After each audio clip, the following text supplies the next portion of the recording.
We got action. Hey, OG, could you tell me how to find some good weed? Hey, I need it, homie, oh, so bad. That last bag was the best weed I ever had. he said it was the best weed he ever had. Rest in peace, Nate Dogg. So deep, I can't even seem to feel my feet. Oh, damn. I ain't never smoked before, but if I couldn't feel my feet, I'd be worried. I can't help it, got to make this one mine. Hey. I hit him with my gang spelling. Let's get going, y'all. CC, first one in the house. What's going on? Music and me. Music and me. Music and me. Y'all know I just waited a little bit at the first. My music and me. Time does change, but the music. I'm just waiting to get it cracking a little bit. I hit him with the music from the slaves. Oh my goodness, what my ancestors. What's up, Tone?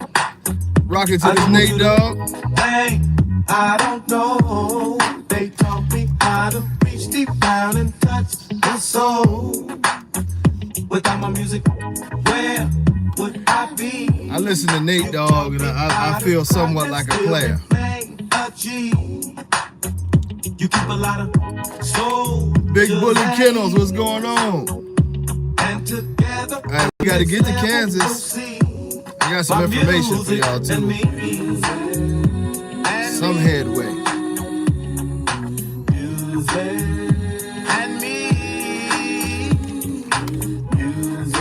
Yeah, and me. All right.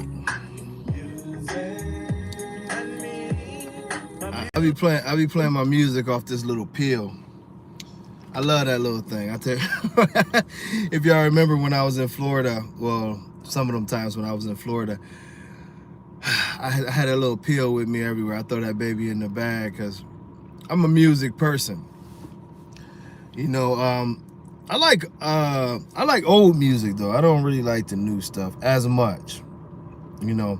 And even the new guys that I like, it's new guys with an old feel, you know what I'm saying? So like my guy Bruno Mars, you know, that's one of my guys. So yeah, I guess I got a few, man, but whew. It has been one of those weeks, I guess.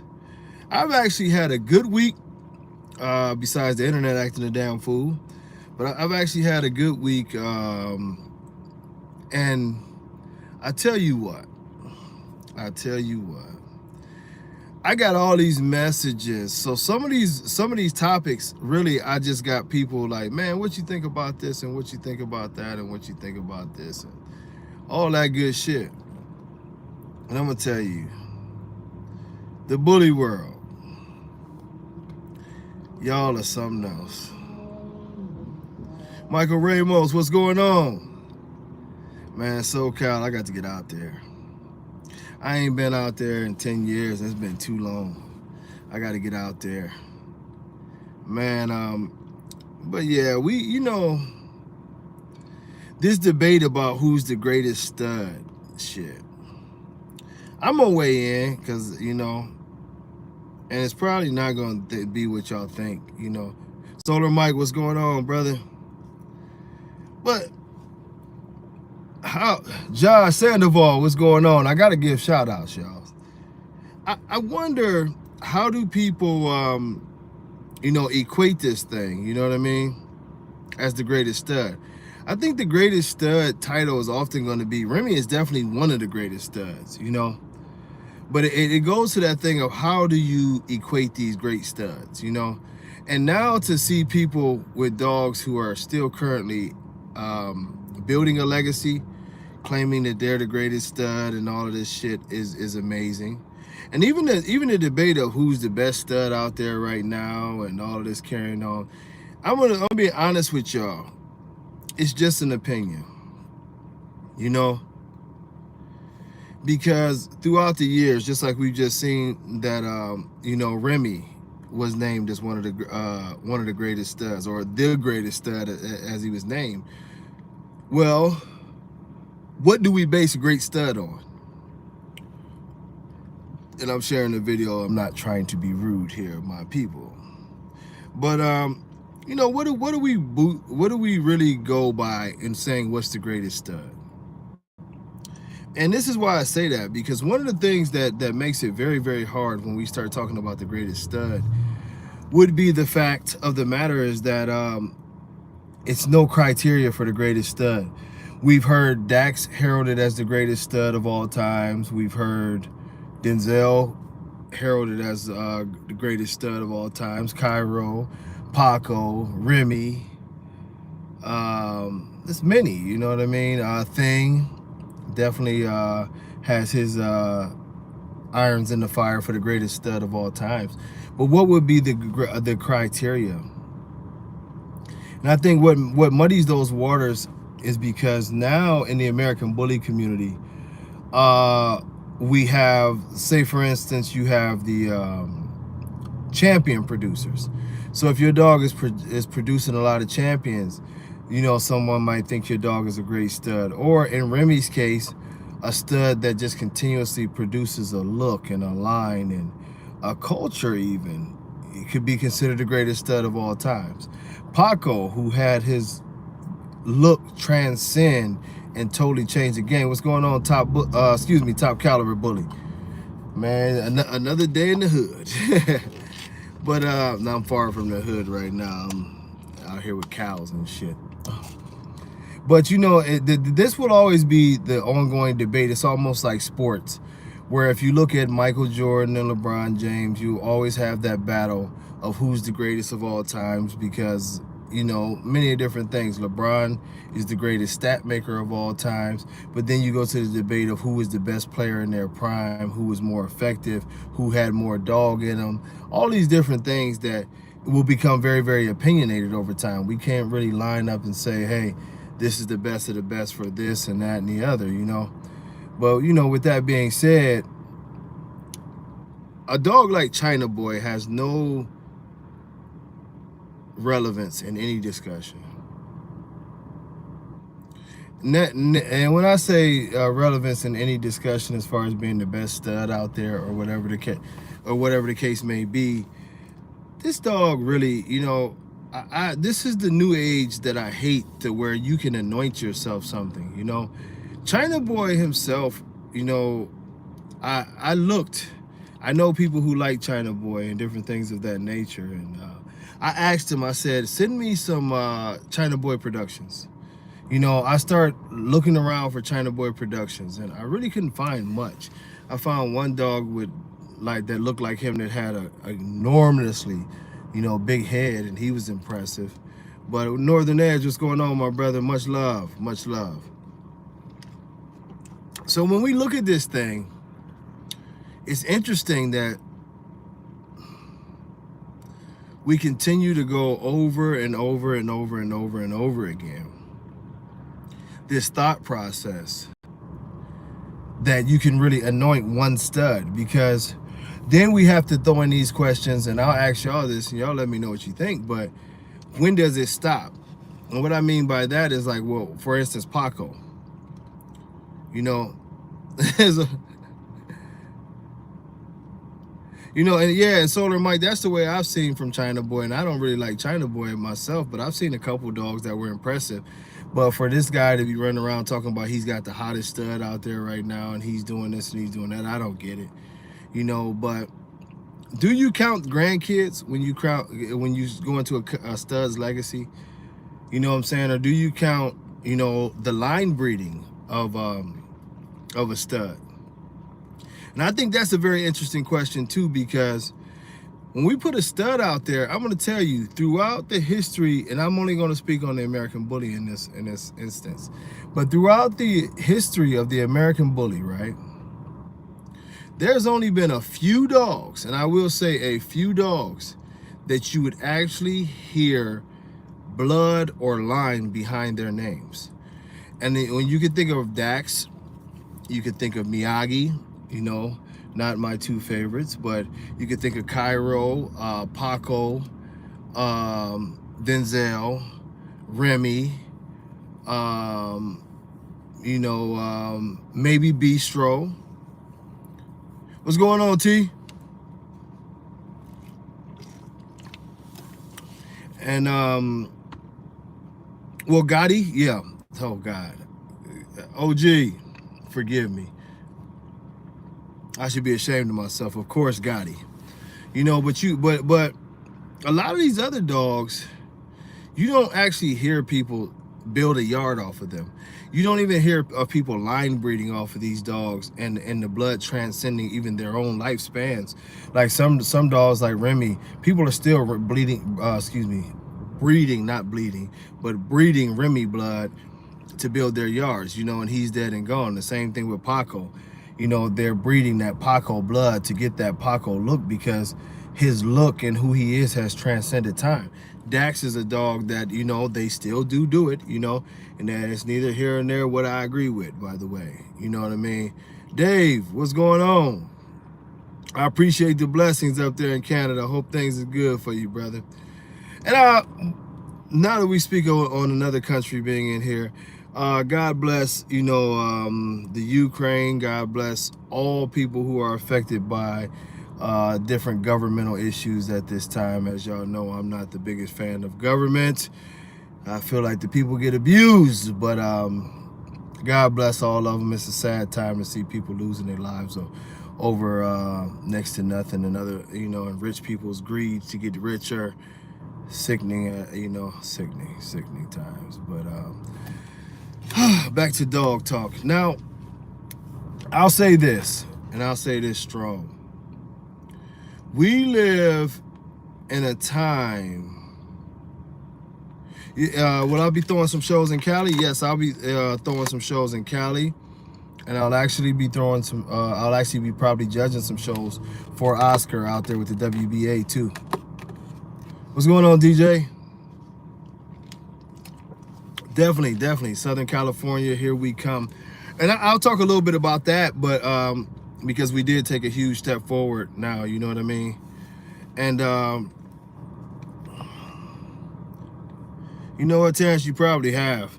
I'll just make sure that right after this live, I give you a call. That way it is. I'm hurting down here, man. I'm hurting. What's going on, Daniel?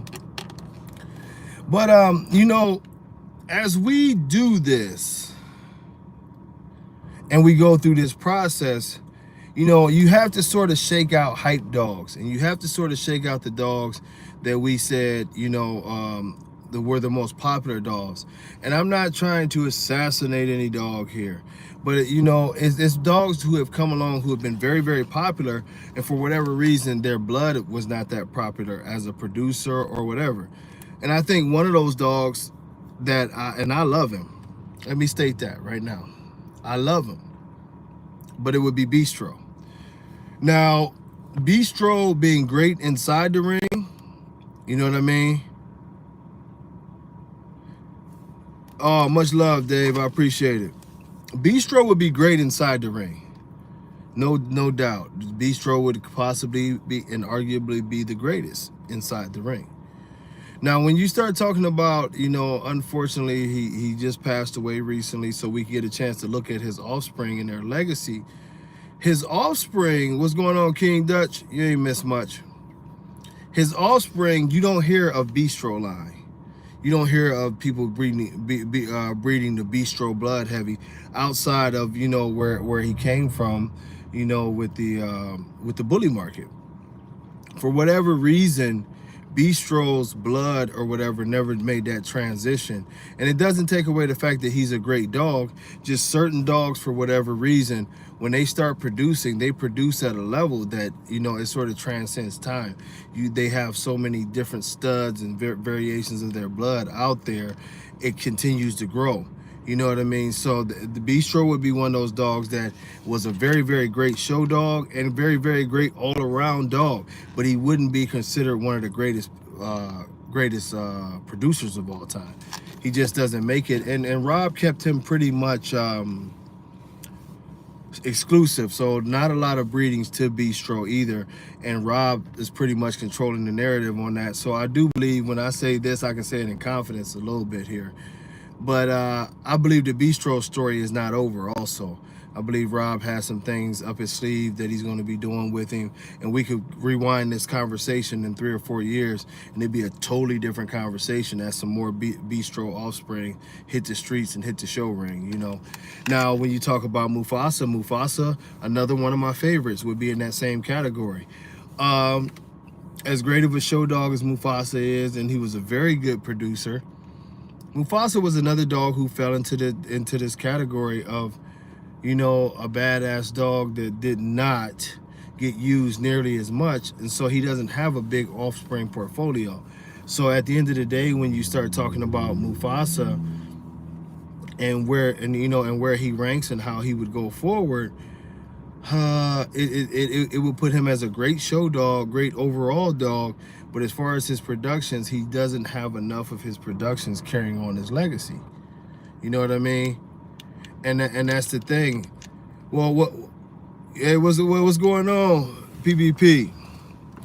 Now, you know, and it's a lot of dogs like that. The bear is going to fall into that category as he goes down, you know, too. The bear is not going to be a dog that everybody thinks of as a great producer. He's going to be a great show dog, you know, and it's not a slap in the face to some of them dogs, you know. It's just the fact of what it is that productions wise, they never really got. Maybe they never got the chance to. Oh, yeah, excuse me. Or whatever the case may be, but those dogs didn't turn out to be, you know, great producers. You know, then you have the secondary debate of a dog like Dax. Whereas Dax produced immense numbers, like incredible numbers. You know, you're talking about 5,000 puppies, you know. Pretty heavy, you know, pretty heavy. Dax was an incredible producer in that aspect. But then you would have to break it down with Dax on the actual quality of the dogs that came out, and that could make his water a little bit more muddied. And he definitely wasn't a show dog. So if the conversation is strictly about productions, then what's going on, Ryan? Then we would have to Dax could be in the conversation. But it would be somewhat of an asterisk there as you look at it and you say, okay, yeah, Dax definitely has some badass productions. And y'all have heard me say this before. He's had some dogs along the way that I liked, you know.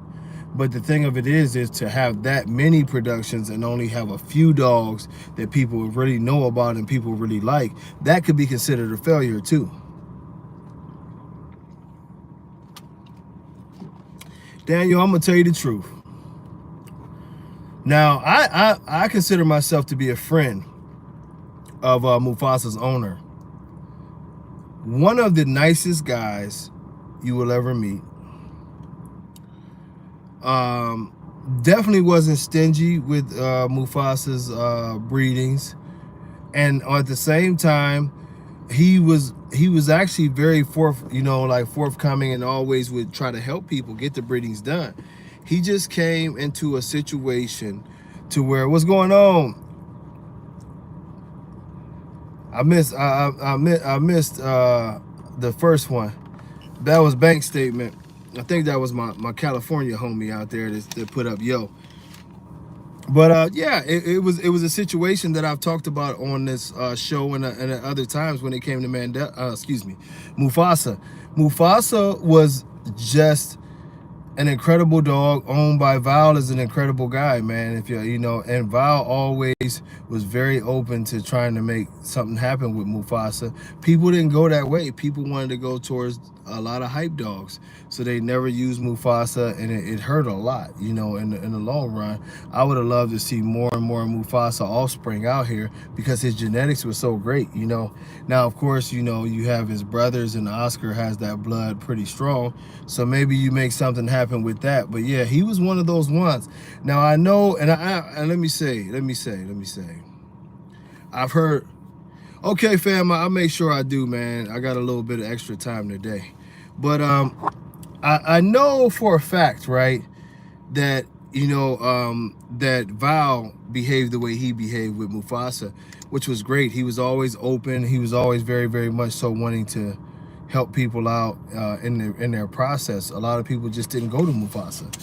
Now, also, when it came to the bear, some people, and I never called to ask about the bear stud fee, but some people that I can trust their word on there said that his stud fee was just a little bit, little bit steep.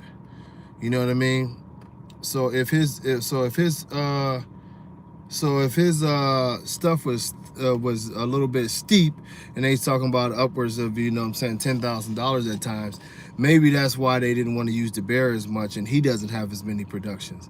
So so in this producer talk, you go into the both worlds and a whole bunch of different scenarios, where I've always been one of those breeders that made the semen readily available. Actually just shipped out, and it's Mandela breeding going down as we speak. And but some people, and I'm not here to knock people about their money or whatever, but when you price yourself at a Rolls Royce price, only certain people are going to be able to afford that, and you may miss out on some of the better breedings that are going to make your dog's legacy a lot more. And that would be the case. Now with that, I think Ruger from Raging Bulls, who was one of the finest specimens to ever live, period. I don't care what anybody says. Ruger was a bad mama jamma. But the thing with Ruger is that his owner was another person who really just didn't too much care to breed to anybody. So as I'm hearing right now, it looks like Ruger, I think, only has 2 or 3 litters, which is sad, because if any of y'all know who Ruger is, this dog was one of the baddest dogs ever, and he probably still living, because Fernando takes very good care of his dogs.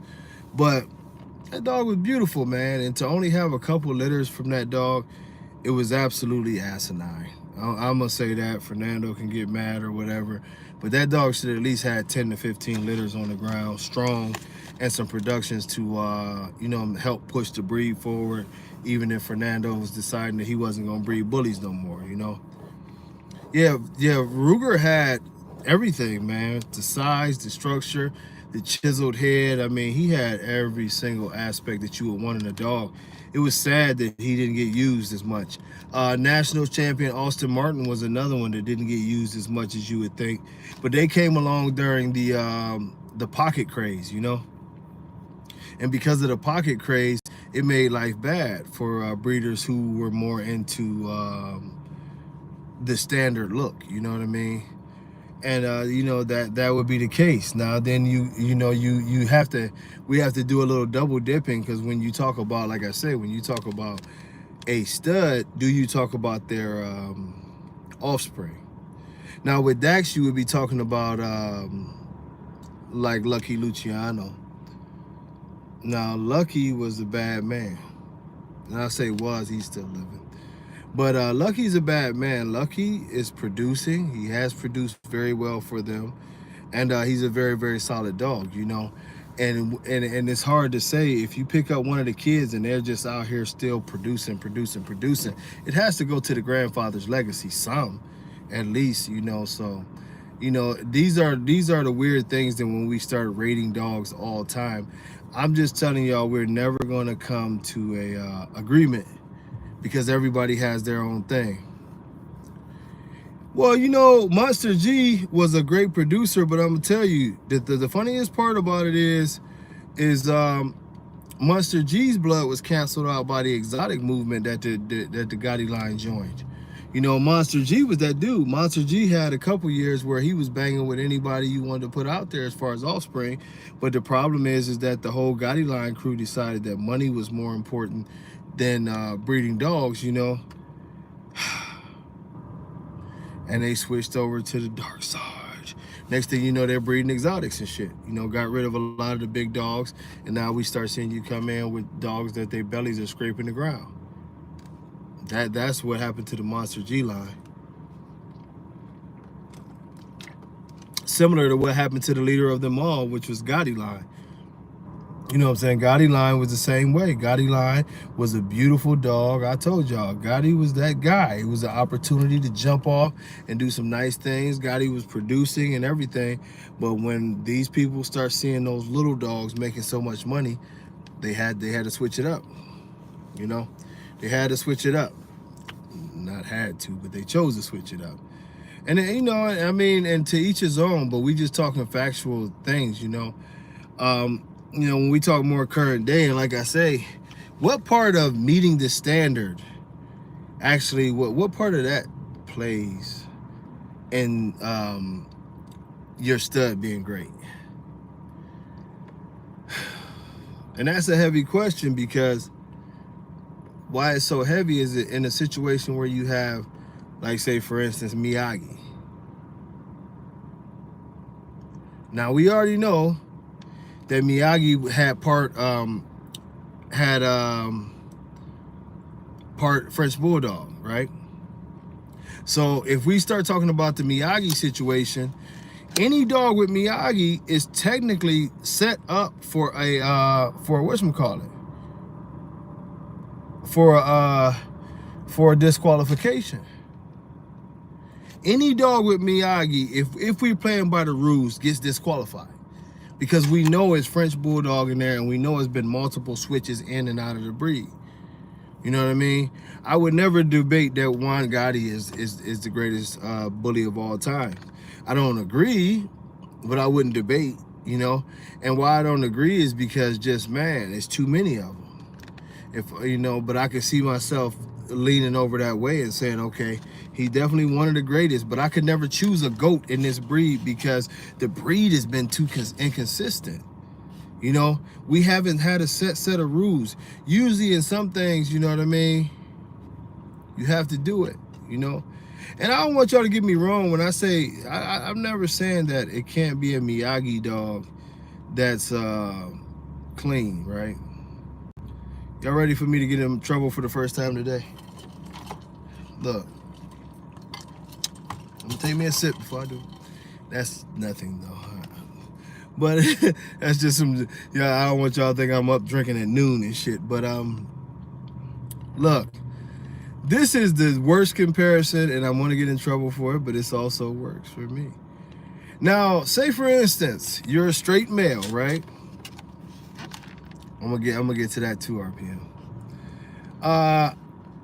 You're a straight male, heterosexual male, and we've all seen these transgender men that look like pretty women. Let's not lie.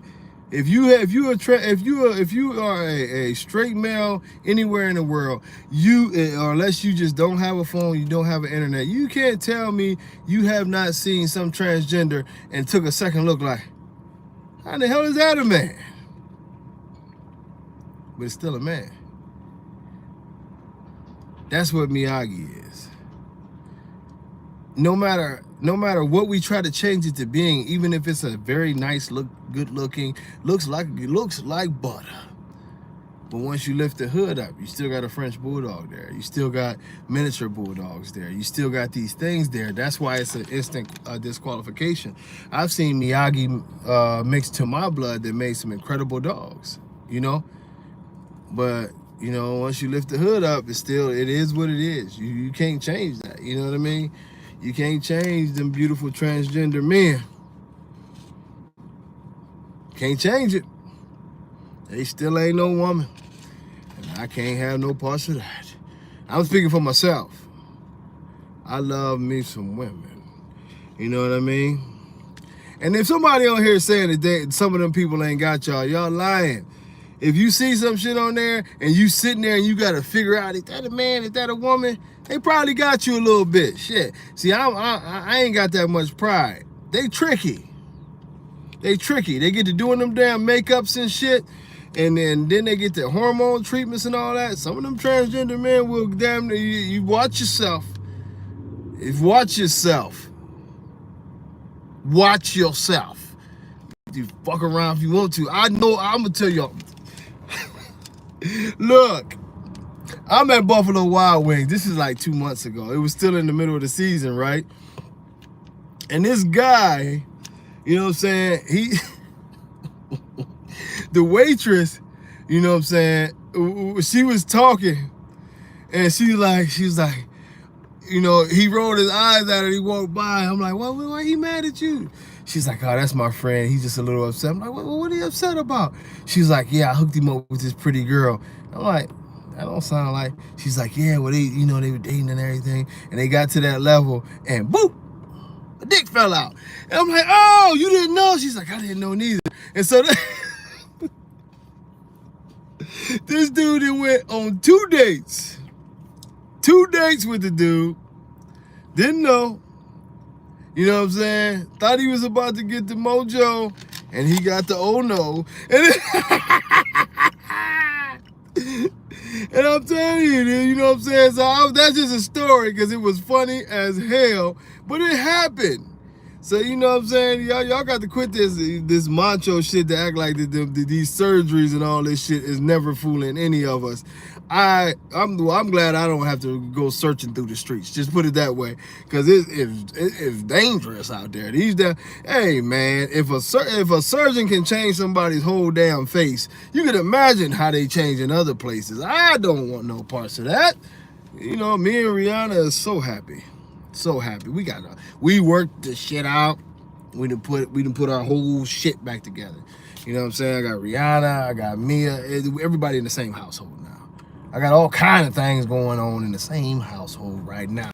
Everybody then came together. Family unity is great. We just waiting on little Rihanna to be born. And if I see that little piece of shit come around here talking about he the baby's daddy again, I'll slap the shit out of him. That's my story, and I'm sticking to it. But you know what I mean? Now see, G Money, that's a good question. And that's a heavy question. What's going on, Dave? Ultimate opportunity. Don't laugh at me too much. You know what I'm saying? Man, hey Floyd, no, he told me that he kissed him. He told me. Because I talked to him after she told me what happened. I talked to him, and he's like, man. He said that's why he wasn't too mad at her. Because he was fooled for 2 dates. You know what I'm saying? She thought he was hooking him up with a nice young lady. He got fooled for 2 dates. Got there, and the whole damn thing then fell out, man. I said, they shouldn't be doing that. They shouldn't be doing that, because I know some of the homies in the hood who they wouldn't have respected. It might probably turn into a damn murder. You know what I mean? You gotta tell somebody, I used to be a man. You gotta tell them or something, or they have a whole different voice. I used to be a man. You gotta say something. You gotta let me know. You know what I'm saying? There's two balls in the bat. You know, yeah, because you never know. This is a freaky motherfucker down with it. You know what I mean? But down all the way bad out of this. Down all the way bad. Hey, what am I talking about on this show? But anyway, yeah. If now, Floyd, you crazy. I love you, boy. But I tell you what, man, hey, if y'all don't know, that's Floyd May, man. He's actually the brother who did the breeding to produce my boy Odell, man. So y'all check out Floyd. Floyd is actually he's doing some podcast stuff, and y'all gonna see him jump in on my things too, man. The brother, he gonna talk that shit. Don't y'all be surprised. Every now and then Floyd let him have it. He probably worse than me, but I had to give my brother a shout out. What's going on, Ryan? Alan Dennis, he gonna be on the podcast too. We gonna have some fun on this podcast. It is not all dogs, but we do have fun. I tell y'all that much. But this is a very hard question, and it's something that it's a tbkc now that we are open. We have to address that. At what generation is it that the disqualification no longer continues? And I'm being serious now. I'm not trying to be an asshole about anything, and I'm telling you, it is very relevant to ask the question. What's going on, Jesus? One of my right-hand brothers right there. It's very relevant to ask, as we've come forward throughout this whole dog process, at what generation is it erased? And that's hard, because, and that's why I say I don't want to sound hypocritical, because y'all have heard my comments about Dax. You know, generally with Dax, I like for Dax, if I'm going to use any Dax blood or breed to any Dax blood, I generally like it to be down under the 10% mark. You know what I mean? So that, you know what I mean? So if it's a great granddaughter, you know, y'all have heard me do the breakdown before. The great granddaughter would actually be in the range of 12.5%. So if we did the breeding, it would take us down to 6.25%. That's where I feel safe at. Now, as far as in terms of the registry stuff, you know, that question has to be answered, because with proper study, I have found out that even the AKC has had to address these problems with previous breeds and other breeds as to how far on a pedigree do you go back to make a dog accountable. And at this time, I don't have the exact answer as to what that's going to be, but I will tell you that it has to be addressed, because as we go further and further along, you're going to have some very clean, good-looking American bullies that have dogs that have been banned going back, you know, like you say, 6-7 generations. If that dog is back 6 or 7 generations, I mean, let's just count that puts it literally about 1% or under. You know, Shamrock is a beautiful dog, not a complete dog. Shamrock needs better confirmation, but Shamrock is a bull. You know, Shamrock is a very, very big dog, and I think that if you start talking about tools, he could very easily be considered a tool, because he has the look, he has a lot of the qualities, but he would need to be cleaned up. But you know, I've seen Shamrock a couple times, and like I say, I won't get on here and tell y'all Shamrock has the most incredible conformation and all that, but if you ask me if he's a nice dog, he's a nice dog, man. You know, and we're at a situation where every dog's not going to be perfect, and we're coming into a cleanup mode. You know, we're coming into a cleanup mode with a lot of these dogs. None of the dogs are perfect. I tell y'all this, I would have to check out Rick Ross again. I've seen a couple pictures of him, but I'm gonna tell you the truth, Dave. I look at so many dogs, I forget them all. Keep in mind, I got like 27 dogs of my own, not to mention dogs from the family. So it gets hard to keep up with, but I'm gonna have to check him out, man. You know, it's gonna be in a process of elimination as we tighten up on these genetics and find a good way to fix some of these issues. And I tell you, to be honest, some of the things that we've been discussing early right now is, do you attack equally as far as health problems to aesthetics problems, you know what I mean, and the looks of things? And I think we're going to, but it's a process. I know health over everything. So any dog that's having serious health issues are the dogs that you want to eliminate at first. But then you do have to go into that thing of, is your DNA profile totally fake? Are you coming in with questionable things? This is what I'm telling you. And, you know, the homie just asked about the Merles. And, I'm gonna tell y'all the truth. The Merles are banned, you know, and the Merle pattern is banned for good reason. You know, it's multiple reasons. You know, the most, I guess you would say, alarming or big reason would be is that the Merle itself is not a pattern that goes with the American Bully's natural gene pool. Now, I'll be a little more deliberate when I talk to y'all about the Merle, you know what I mean? And I got it covered. I got it covered, King Dutch. I got it covered. I'm going to be doing this video, and I told y'all that last week, but it was a situation.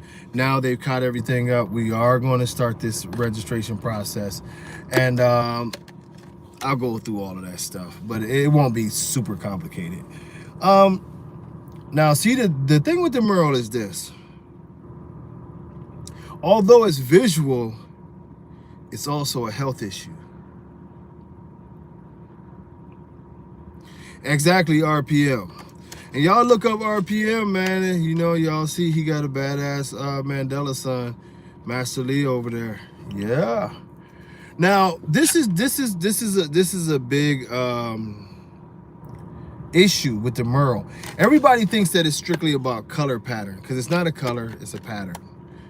But the Merle pattern, if you do some research on this pattern represents a lot of health issues. As I've told y'all many times before, I used to breed Alapajas. I still love Alapajas. I wish I could get me a nice Alapaha. But the Alapahas back in the early 2000s, it was a kennel called Cattle Rustler Kennel. A lot of bully breeders use Cattle Rustler Kennels dogs. You know what I mean? I'm gonna tell you like this: if your dog has a merle pattern somewhere in there, if you don't have any merles on your pedigree, that means your pedigree is false.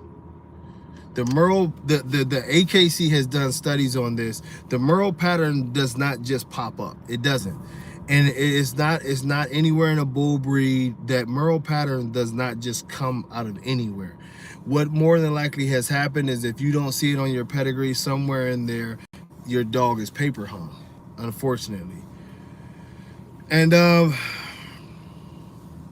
this is one of the things that we have to address, because our community, and I'm not insulting anyone, but our community does not know what they're in for with the merles. Back in 2000, I say I was starting like 2002 is when I had my ranch, where I first bought it. I had the dogs out there, and I was working with a small community, a lady over in Pennsylvania, another brother down in Cincinnati. We had Ray from Cattle Rustler Kennels out there in California. Had a few people that we were working with.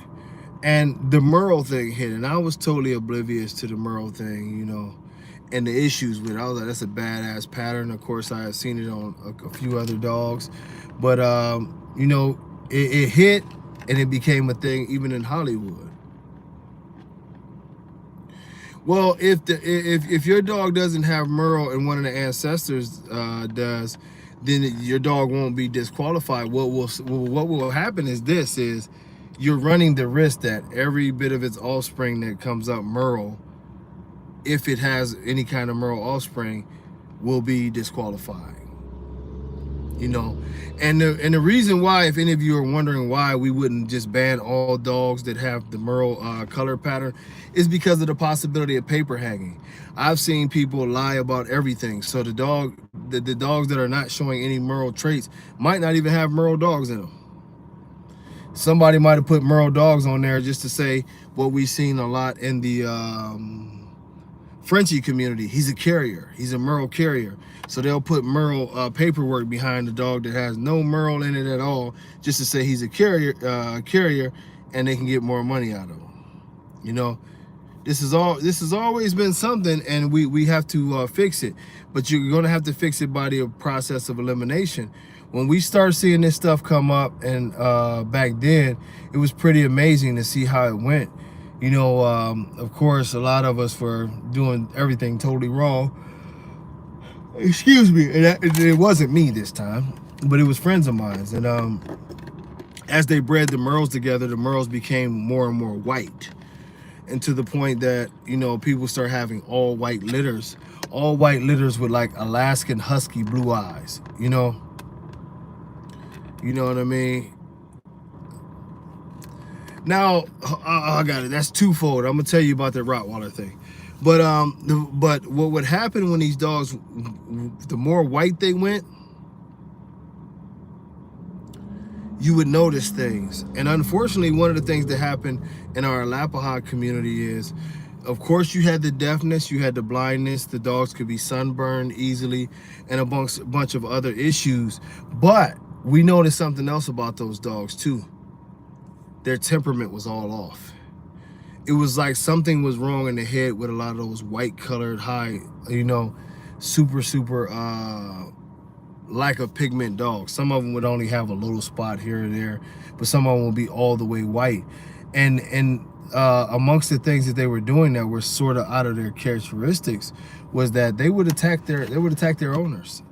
But it would be like a small, spontaneous moment where the dog would lose it. You know, I remember Rhonda had hers, and she was petting him. Rhonda's sweetest woman you'd ever want to meet. You know what I mean? And Rhonda was just taking care of the dog, petting him as always. This is her dog. This is a single woman. Basically, the dog is with her all the time. By this point, she had had him for like 18 months. Out of nowhere, he just lunges up and bites her in the face. I mean, just bites her in the face, you know, and tried to go at her again, but she pushed him away. So at this point now, she, you know, I wanted to shoot the dog. I found out about it. I wanted to go down there and go ahead and pop him. I ain't gonna lie to y'all. You know what I mean? But she wanted to do some work with him. She wanted to, you know, try to rehabilitate him and everything like that. And she did, you know. She did. She, you know, she never probably trusted putting her face close to this guy again. But, you know, that was one of the incidences. Several other incidences that these dogs just had a higher propensity to attack family members. They also had something else that started going on that was really, really weird, is that they would have seizures. And some of these seizures wouldn't develop until they were like 12 months to 18 months. But what would happen is once they started having one seizure, the pace would pick up. They would have them more and more often. You might have one when he first have it, and you might not have another one for 4 or 5 months or whatever. You have another one, but you'd notice every time you would have them, they would get closer and closer and closer and closer, to the point to where a lot of the dogs had to be put down because they were having chronic seizures. They were seizing out, and it was. And I don't know if any of y'all have ever seen a dog have these type of seizures, but it's bad. Where the dogs look like his body is, it looks like he's getting electrocuted. Honestly, the dog looks like he's getting electrocuted, and then, you know, you'll see the foaming from the mouth, and you know, it's really nothing you can do. It's some of the saddest shit that I ever seen.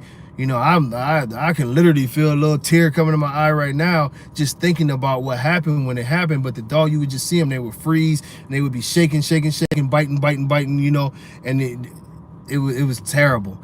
And when they come out of it, sometimes they would be scared and they would take off running. And other times the dog would just lay there and be exhausted, you know?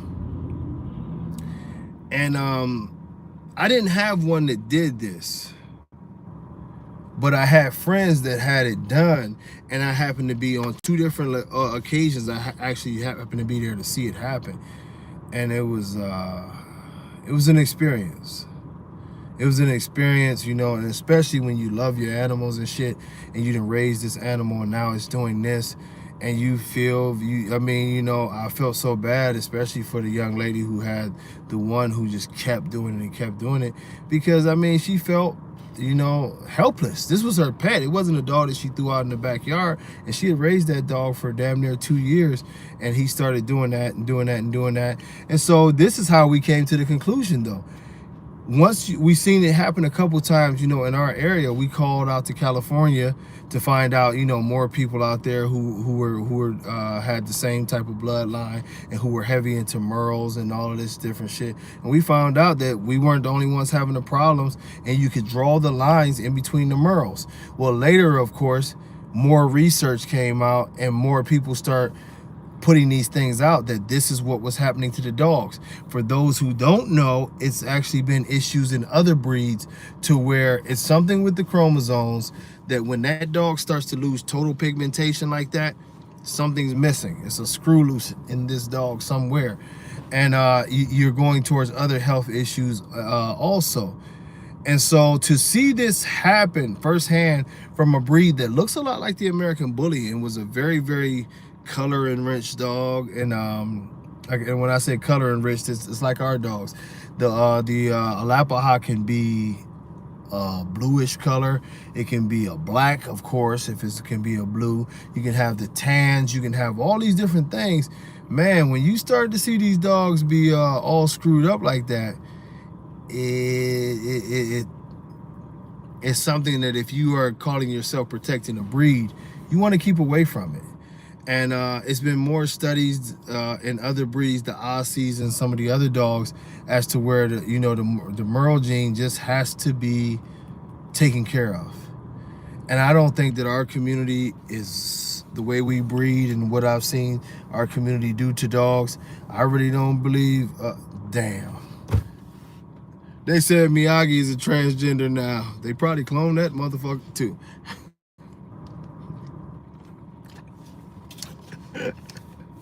Man, y'all not gonna get these people that's getting mad at me about. I don't have no problem with transgenders. I don't want y'all to be talking about that. My cousin is transgender, and we get along well. We get along too damn well. He wants to tell me things I don't want to hear, and I get to digging in my ears. Like, if you don't shut that shit up, man. But I tell you, you know, it's just a thing that sometimes there's rules that you can't go past. I do think that once some genetics get so low that maybe we can say, you know what, we don't have to continuously beat that drum that we don't want to do this anymore. Or that we're going to count this against you. Let's say that. But we'll have to figure out a good point as to where we have to, have a cleanup point. You know what I mean? And maybe, who knows, maybe if you say Miyagi was 10 generations back or whatever the generations, I don't know. And I'm just throwing that number out there. But we'll have to figure out some things, because the thing about the American bully community is it's too screwed up to totally scrutinize every single thing. We have to get on a course to where we are actually doing something positive and moving forward, instead of just continuously, tearing down. I would never breed anything with Miyagi. I'm not gonna lie to you. Dax, yes, I've bred to some Dax dogs, like I say down the line. Miyagi is just always in my mind that you used miniature bulldogs and Frenchies, and I don't want any parts of it. And seeing some of the genetic issues that come along with Miyagi, no, I don't want that. I don't need that in my life. So with that being said, I definitely wouldn't do that, And it's sort of heavy when when we have so many issues in our community right now. What do we do? How do we fix any of this? How do we totally fix it? Because there's so many issues right now, so many issues, and I don't think that they can be fixed overnight. Man, here we go. You got an extreme exotic. What the hell is an extreme exotic? Every time I wake up, they got a new dog. You know what I'm saying, guy? Hey, appreciate it, Renegade. Now, every time I hope they ain't really made an extreme exotic. Is that for real? Because the exotic is extreme as you can go. Yeah, absolutely. We have a color standard, and we have a pattern standard too. Certain patterns are not allowed. Basically, when you start talking about tbkc, the one thing that you will notice is that we don't take Merles, and we don't take Merle English or French Bulldogs either. But we don't take Merles in. We don't take all white dogs, outside of the dogo, and it has to show pigmentation, and the difference, for those who don't know the difference with a dog that has pigmentation but is all white, is that you'll notice it in the nose. A lot of times the nose and the mouth has darker color, like the dogo, for instance, a black nose, black mouth, but the dog is white. If it's all white and with the pink and it's no pigmentation anywhere, then that's an albino, and we have to go ahead and do that. Name my top 4 breeders.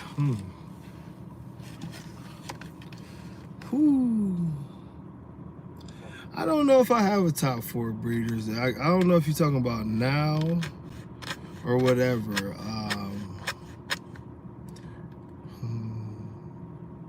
I don't know, man. That's a hard question to say. Name the top 4 breeders, because it's almost like the thing that we say when you start talking about the dogs and naming your top studs. You know what I mean? There's so many different qualifications that you would have to get around, to decide what it is that you were going to do. Yeah, for sure, Brian, hit me up, man. Now, I would say I like the bully market. I like the bully markets. The bully market works. You know what I mean? Absolutely, Floyd, not at all. But the bully market has been a consistent producer, whether you like their dogs or not. They've consistently put out dogs over the last 10 years, and they've been a very, very strong force. So they would be one of the kennels that I would look at. I would definitely look at Oscar Gomez's kennel, Blue Pride, with the consistency that they putting out, Romeo, putting out Punisher, putting out Mufasa, and consistently putting out very, very nice dogs, which is too many to name at this time. I would definitely put them in the top 4 or 5, whatever you want to do. After that, it gets interesting, but I think you would have to say Remy Line. Remy Line is another one. that I guess that's going in a different time though. But Remy line would definitely be a top whatever kennel because they just produce like hell. You know, after that it gets a little bit thick, man. But I like dogs and I like camps. I like what Waffle House is doing. I've seen some pretty dogs off of Waffle House. Of course, it always makes me proud to look at his pedigree and see my shit in there. But definitely, you know, it's a lot of good kennels. It's a lot of good studs, you know. And I think it's too hard to narrow down to have anything. I like the Brahma Bull if they would have ever made it the way it was supposed to be, you know. The Brahma Bull was a breed. It's still a breed that we want to have here, but the Brahma Bull community sometimes they get crazy like the exotics. Let's just put it that way. Let's just put it that way. Now, you know, sometimes I talk my shit.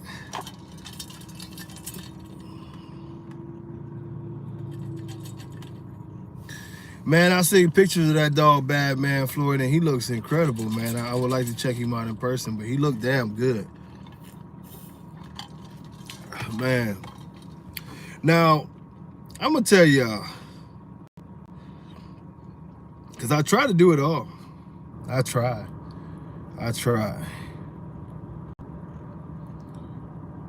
Yeah, that's all it is exotics without hiding the bulldog.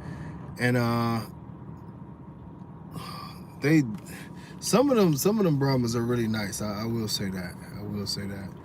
I wish they would have used more of the Pacific Bulldog to clean up some of that stuff and have a healthier dog in there, but yeah, they didn't do it. So but you know, y'all bring me some of these things and I'm gonna tell you how this game works. And where do I start? But what I'll tell y'all, man, is stop falling for the trends and the hype, and stop falling for these people too. And what I mean stop falling for the people is just, it's too many people in the American bully community who talk, and they have all this stuff going on, and they're really not what they pretend to be. And once again, someone, you know, I don't know what is going on. I didn't even hear it. I didn't even read it or watch it or anything like that. But they say the dude, Robert McCormick, was talking, you know. What I believe happened to the dude, Adam, who had the Pacific Bulldogs is, they told me Adam got sick, man. I lost contact with him, but they said Adam got sick. So I don't know what that situation is, wherever he is. God bless the brother. But yeah, they said Adam got pretty sick, so that's why he stepped away from the dogs. He was real strict about his dogs. I liked Adam. But, you know, they tell me this guy, Robert McCormick, is at it again. And I talk about myself, you know what I'm saying? So somebody takes some, y'all, and yeah, so I don't want y'all to think that I'm just ignoring when y'all talk about other people's issues, or if somebody was trying to slander or talk shit or this or that or the other. And I guess he was talking about Mandela this time. And look, this is how irony works in the American bully world. Y'all have heard me say that the thing that I don't like about Mandela is his skin is looser. Now, I will post a picture of Mandela. I'm going to post it shortly after this. And you can see he doesn't have seriously loose skin at all. But that's the one thing that I say. So you get this guy, Robert McCormick, and he goes on a live and he's like, oh yeah, he calls Mandela almost an exotic. And I don't know, I don't understand what his thing is with this constantly trying to discredit me. But you know what I mean? He's basically taking the fact that I said I wish he had tighter skin and just elevating it to a whole new level, that the dog is deformed and this and that and the other. Y'all seen videos, y'all seen pictures or whatever.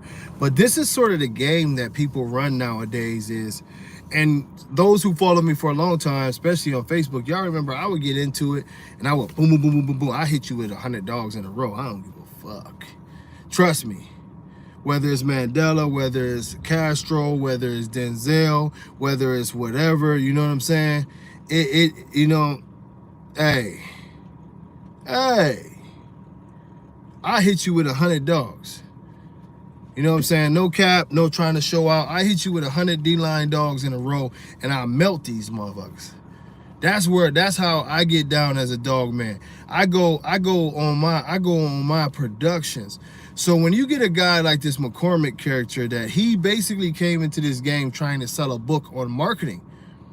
This is what he came in as. He came in as trying to sell a book on marketing, said telling people that I can help you get your internet numbers up. I have a program that can make fake numbers, and I can do this and I can do that. And you know what I mean? And I'll blow your kennel up. I'm gonna blow your kennel up. I'm gonna blow your kennel up. This is what I do. This is what I do. But he also came in, man, I own a big company and I really don't even need this dog stuff. And I can't tell. You wrote a whole fucking book and you're marketing it to people and you're telling people to use your services. He gave some shit to Bobby Deans or one of them to show them how to put fake bots on your page to make it look like you got more likes and this and that and the other. And you know, this is what he was into. And the one thing I warn y'all against is, and this isn't funny considering that I'm sitting doing a podcast or a video, but just because somebody puts their self in front of a camera doesn't mean that they're legitimate about what they talk about. This is for real. This is for real talk. Just because a person puts themselves in front of it, what's going on, Big Tank Hank? You know what I'm saying? Hey, let them know, Floyd. But they put themselves in front of cameras and they represent themselves as something that they're not. Like when you talk about, y'all have heard me talk about my dogs, and sometimes I even feel uncomfortable talking about my legacy in this community because it makes me feel old.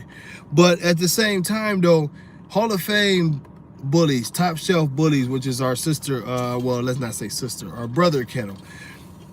You know what I mean? We can show dogs. I mean dogs. I can take you to people's kennels who are line breeding my dogs 3, 4, 5, 6 times in their pedigrees. Some of the people that y'all look up to, that even some of the people who hate on me, like the one dude, you know, the shipper dude, Cruz, you know, never met me, never known me, never said a word to me. All of his dogs got my blood in there 3 times at least. Your kennel is built off of line breeding my shit. So I say all this to say this is that do some research on these people before they go hating and before they go talking. Because literally some of y'all who are talking, who are taking information from this, a dude like Robert McCormick or whatever the case may be, this dude has never made a dog. And when I say never made a dog, I'm talking about he's never made anything that anyone wants to talk about. You know what I mean? He's never made, like, if me and him, you know how they have verses?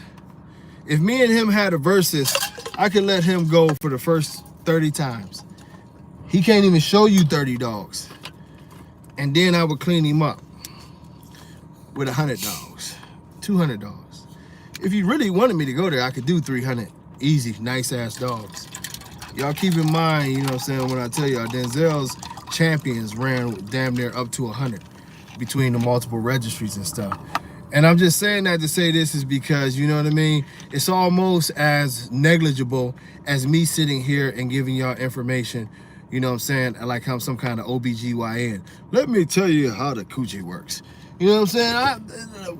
Well, I might be able to tell you 1 or 2 things. But anyway, you know what I mean? You don't want me delivering your baby because I delivered some puppies.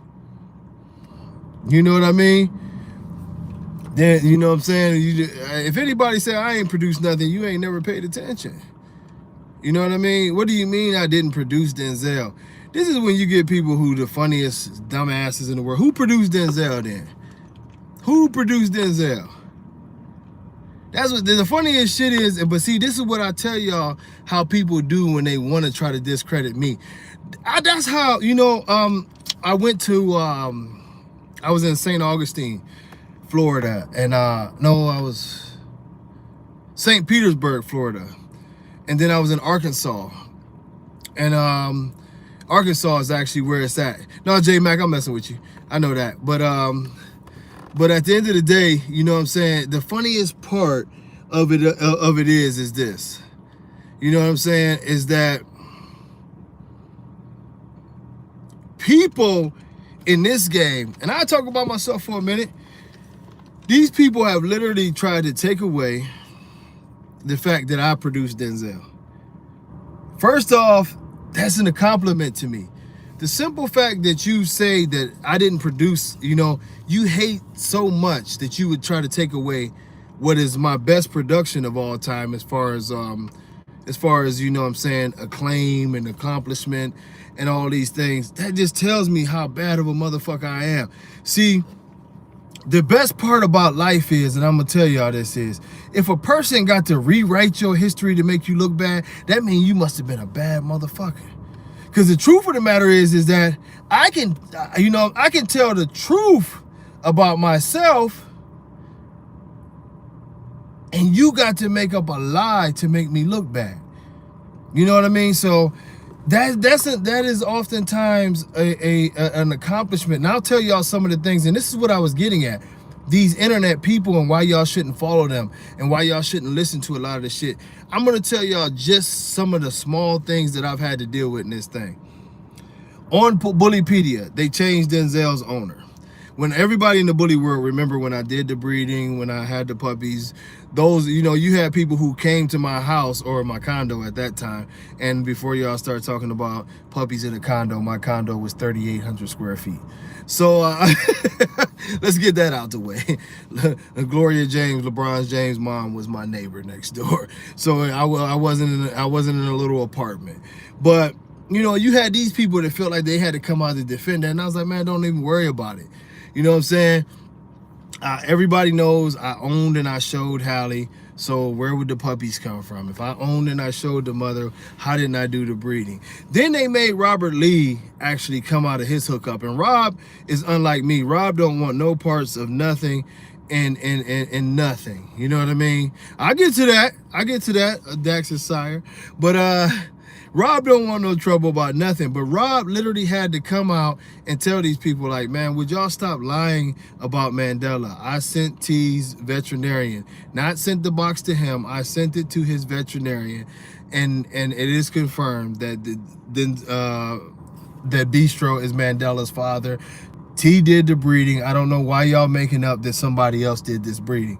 And I felt bad because, I didn't feel like that Rob should have to step to that level, especially considering that he's unlike me to where he don't want to talk about these things that go on in the community.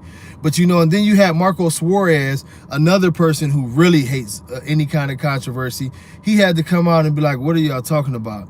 Yes, Terrell made Denzel. Yes, I did the breeding with T. I sent him the semen. Everything went. He said, I even seen the video when the puppies were born. What are y'all talking about? But this is what I'm saying. You get these individuals that will hop behind a computer and they just lie.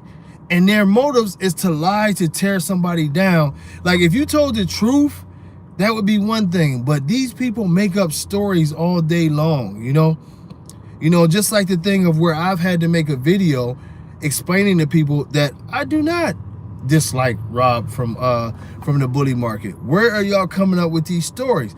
I shouldn't have to do that, but I don't want people to be misinformed and think it's something wrong with Rob. When Rob is an all-around good dude. Me and him disagree on some things, some show results or whatever, but I would never try to defame him and act like he's some screwed up person or something like that. It just ain't like that with me and him.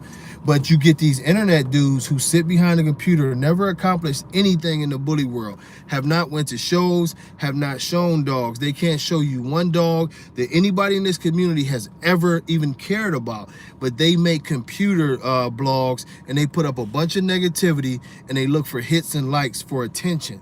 That's who these people are. And the saddest part about it is they are grown men and women. These are not 13, 14-year-old kids. They are so fucking pathetic that you have these internet trolls that are literally in their late 20s, 30s, 40s, some of them 50s and 60s years old, that they literally wake up to go on the computer to start lies and talk shit about people. Wow. Meanwhile, other people are accomplishing things.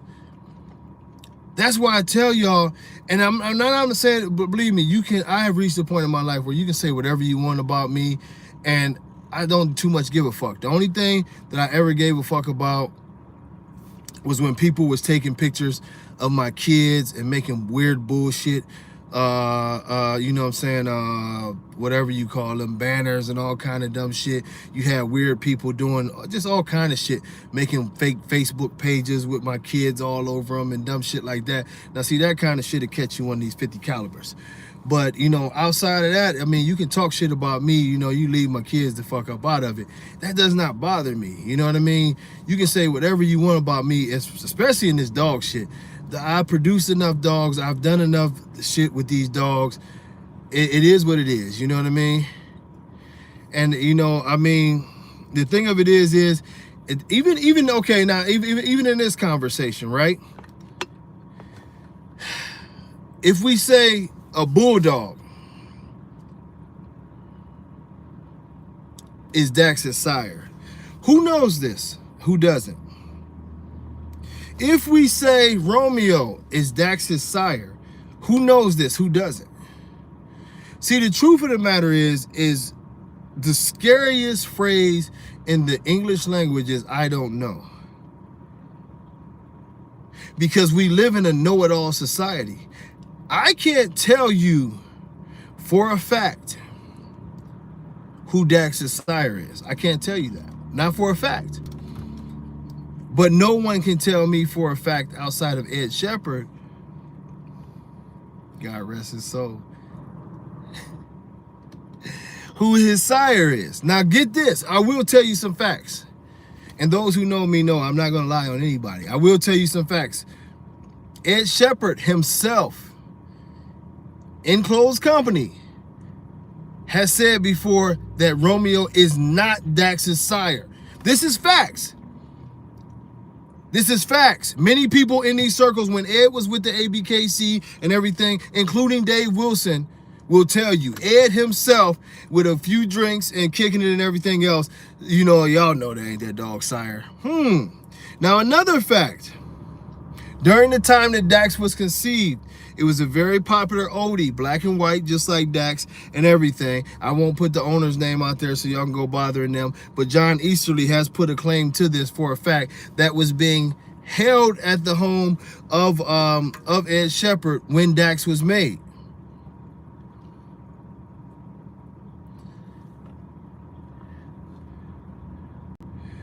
The bulldog trait that I know very well that goes along with oldies that has come out of, and I'm just giving you the facts that I know on this side. The bulldog traits, and we've had long conversations about this. Has anyone ever noticed that out of the Dax line dogs, that they come up with these very weird light colored eyes? American bullies don't do that. It's only one line of American bullies that did that. And those dogs were the King Lion family and stuff. But if you look into the King Lion family, also look into the fact of what other type of dogs that their owners own.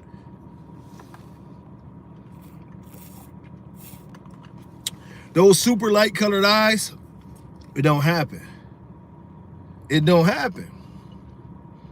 Now, the only thing that I can say, and I don't have a horse in the race, I don't care.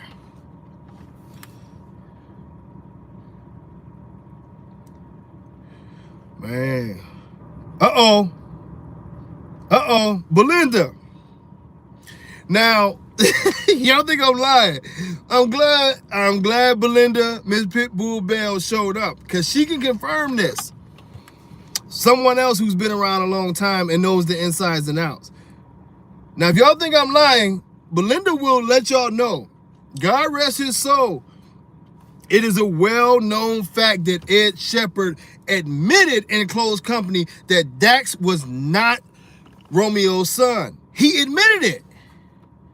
So while all you Dax people, I don't give a fuck. If he was his son, it's cool. Dax was still what he was. I didn't ban him because of this. He never flunked a test. It was never a situation like Miyagi where it was switching in and out and it was us. Y'all think this woman gonna lie to y'all? I can get more people on here to tell you that man admitted that that was not his daddy. It is a reason why Dax produces dogs that don't look like anything else that Romeo has ever done. It is a reason why those dogs that come out of the Dax line have that reddish tint and a whole lot more than the black tint that they come from. If you know colors, those colors that he's throwing, that chocolate reddish shit that he's throwing, that's a lot more bulldog than it is. Oh my God, you don't see bullies that have that color pattern with those eyes. You don't see it. You don't see it. His black ain't even dominant. Romeo's black was dominant.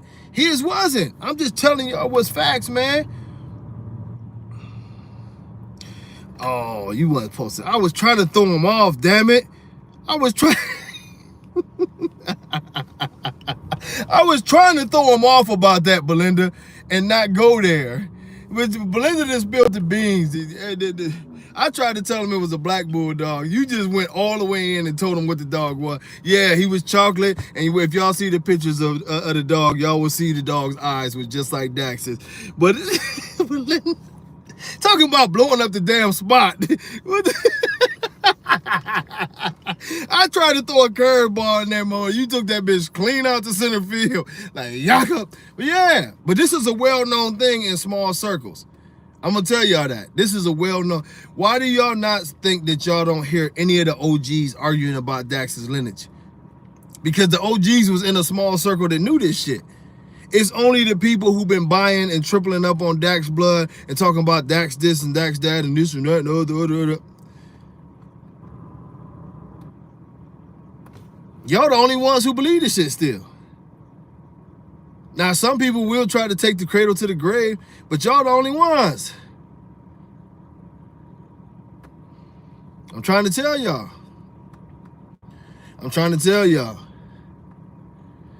We still threw a little bit, man, stop it. Okay, if you believe that, go ahead, man. Like I said, you still talking about Chris, man.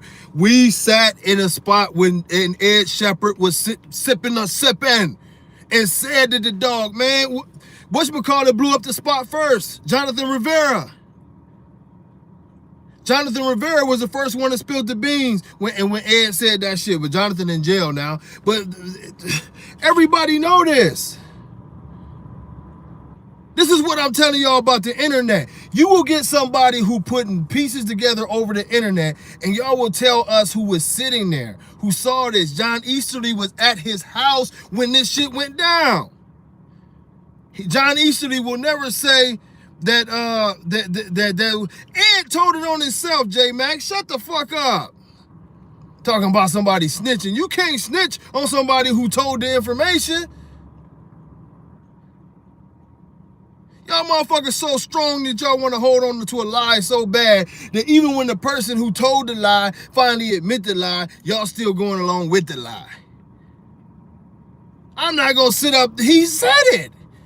So either when Ed admitted and said, oh yeah, that was really his daddy over there. Either he was lying in or the lie was something else. But y'all explain to me where those bad hips and them super high rears come from. Because Romeo didn't throw that. Romeo didn't have a bunch of tiny ass dogs with super high ass rears and straight stifles with bad hips and breathing issues. So since y'all know so fucking much, why did the genetics change? So Ed's lying, the genetics is lying, the dog that was hanging out at the house is lying. Come on, man. So if you know it's bulldog, where the fuck did the bulldog come from, Romeo? Now you talking in circles.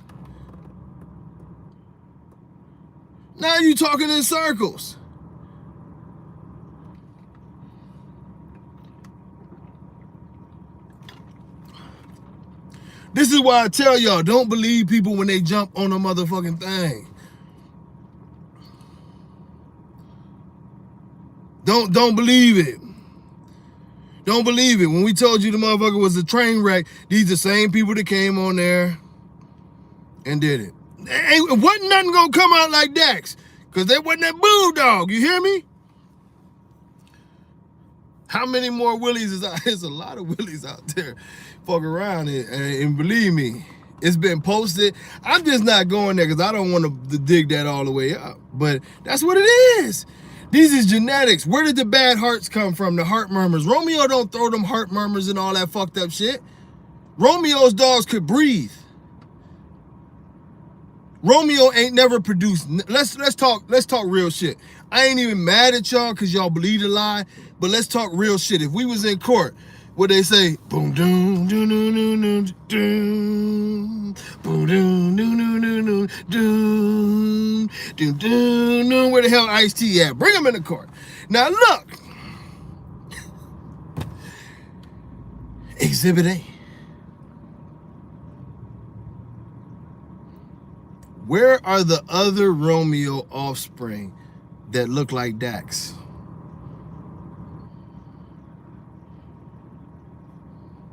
Your Honor, where are the other Romeo? Because genetics don't work like that. I've been breeding dogs now, and believe me, yeah, you know, you seen the ball stuff, yeah, that's how they do. That's how they do. I'm telling you. Now, I tell you what, genetics-wise, we have never seen anything that looks like Dax. It's a reason. I've been breeding dogs for over 20 years. You know what I'm saying? Pretty much close to a quarter century. I'm moving up towards 25 years. I started this shit when I was a baby. Literally, I was 14 years old. Now, this is, you know what I'm saying? This is what I'm saying. Is that if a dog produces a dog with a certain look, you know what I'm saying? Romeo does throw beast. He don't throw no little shit that look like Dax. Most of y'all still think that Dax was a big dog. Dax was the size of an English bulldog. Look up the picture with him and Ed Shepherd standing on the porch. Ed Shepherd was not Shaquille O'Neal. Dax don't even barely come into Ed Shepherd's knee. Dax was a tiny dog. Y'all fell for that 818 shit to where he was down below him and taking pictures and making him look like Godzilla. Y'all do know that's how the Godzilla movies was made. Those really small toys, but the right camera angle will make a small toy look the part. But y'all can't explain to me, well, why is it that none of Romeo's dogs have these heart issues? Explain to me. Why is it that none of Romeo's dogs have these serious heart issues? Why is it that none of Romeo's offsprings have those goldish colored eyes? Why is that? Y'all find me, why is that? So y'all telling me that somehow Romeo is his father, but he has none of Romeo's genetics. None of them. It's no DNA test on record at all that ever proves. Come on, man.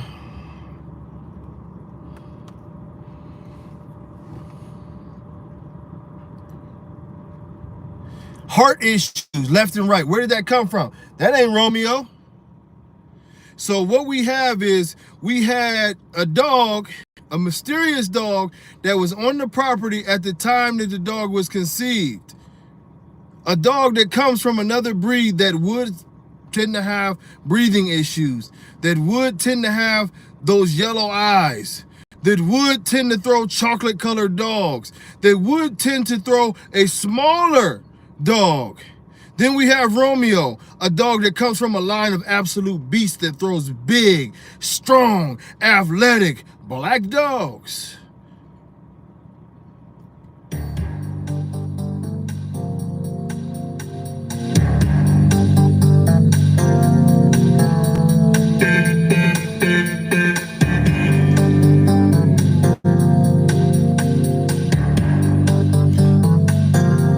Now, before we go any further, then we have to go into this one.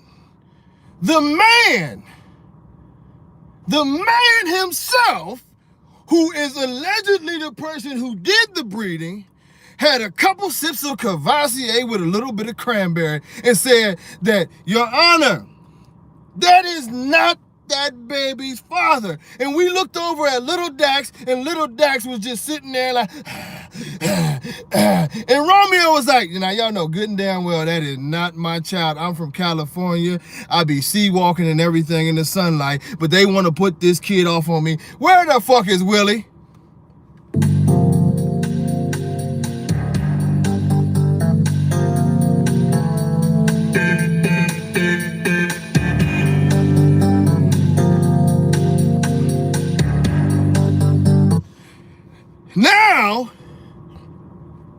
Another thing that we didn't know, or another thing that didn't happen, and I'm gonna tell y'all about this, you know what I'm saying, is that what didn't happen is every opportunity that you had to prove this, they wouldn't do the test. They wouldn't do the test. They refused to do the test. And I'm gonna tell you the truth.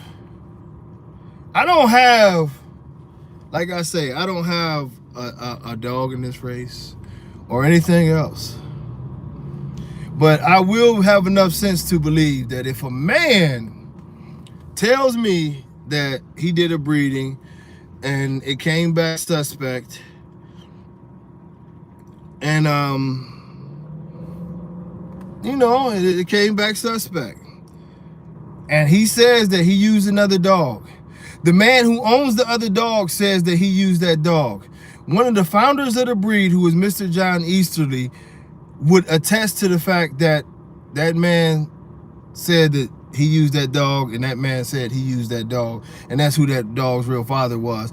And when it was time to DNA test, they said that all the dogs were dead, and they couldn't get any kind of DNA testing done in any kind of way. Let it go, let it go, let it go. And that there's also no resemblance of any kind of dog like this anywhere else. I would have to go with the conclusion that he is not the father, and we will let this topic go, but I had to tell y'all.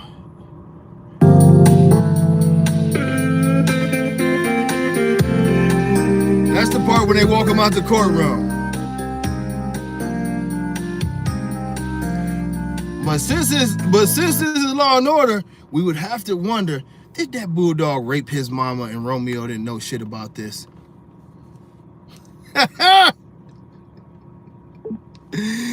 Oh God, you people believe any fucking thing, and I'm tired of dealing with you. I'm tired of dealing with you. Where's Ice-T? Book 'em. Now, because this is the thing, and I've told y'all this about many dogs. It's not just Dax, but you know, when you see uncharacteristic qualities coming out of a breed, stop believing these miracle workers that are telling you that, oh yeah, it ain't nothing, we didn't do nothing. Like when you see dogs that look like Frenchies and their ears stand up like Frenchies, but they're telling them there's book. Don't make me turn that fucking music back on. When you see the puppy and it looks like a fucking Frenchie and they tell you it came from a 100-pound dog, don't make me turn that music back on. Y'all got to be smarter than this. You have to be. Excuse me, you have to be. You have to realistically reach a point in your life where reality starts to settle in. See, I've been hated, and I don't care. I went through this whole spiritual cleaning shit where I've been hated, and y'all believe this or not, like 2 months ago, and Belinda really gonna get a laugh out of this, like 2 months ago, my son's mom, she opened up her email, and somebody was in her email, and the email said, you think that he loved you so much, but he got he got some woman up in South Carolina pregnant. Well, haters, y'all got to do better research, because me and that woman ain't been together in like 5-6 years. You know what I'm saying? And yeah, and even she was like, you dumb fucks, I ain't been with that man in like 5 or 6 years. She was like, it is hard to believe that he got some woman pregnant in South Carolina when he barely want to leave the damn state of Texas or Florida. But this is what they do. And I'm just being real with y'all. This is what they do. The people who come on websites and make up shit, the people who tell these stories, and I'm giving y'all information. We're gonna talk dogs. We got a whole half hour left, but this is how crazy it is. I mean, these people on here can attest to this. It was this kid that went around forever talking about, I refuse to send him semen. I'm gonna tell you how stupid that is. If y'all never collected semen, it doesn't cost anything. If you ever had a stud and someone wanted to use your stud, it doesn't cost you anything. They just have to the vet can take the semen from him. So it was never a thing of why. But see, in a negative world, we always ask why. And we never ask why. You know what I mean? Well, if you want to make the next Mufasa, you're going to need a whole lot of Oscar's blood, because that's what Mufasa is.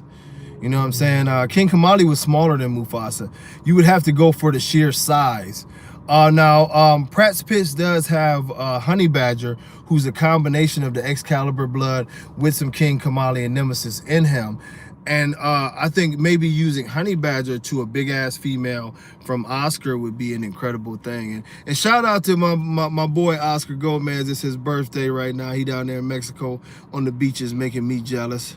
I got to be on the beach next year on my birthday. My birthday is also my son's birthday. So, well, who knows? Maybe me and Poop Dog hit the beach. You know what I'm saying? I get him a virgin one, and I get me one that's all the way filthy. And we just lay out on the beach and talk about the good times. But, yeah, man, you know,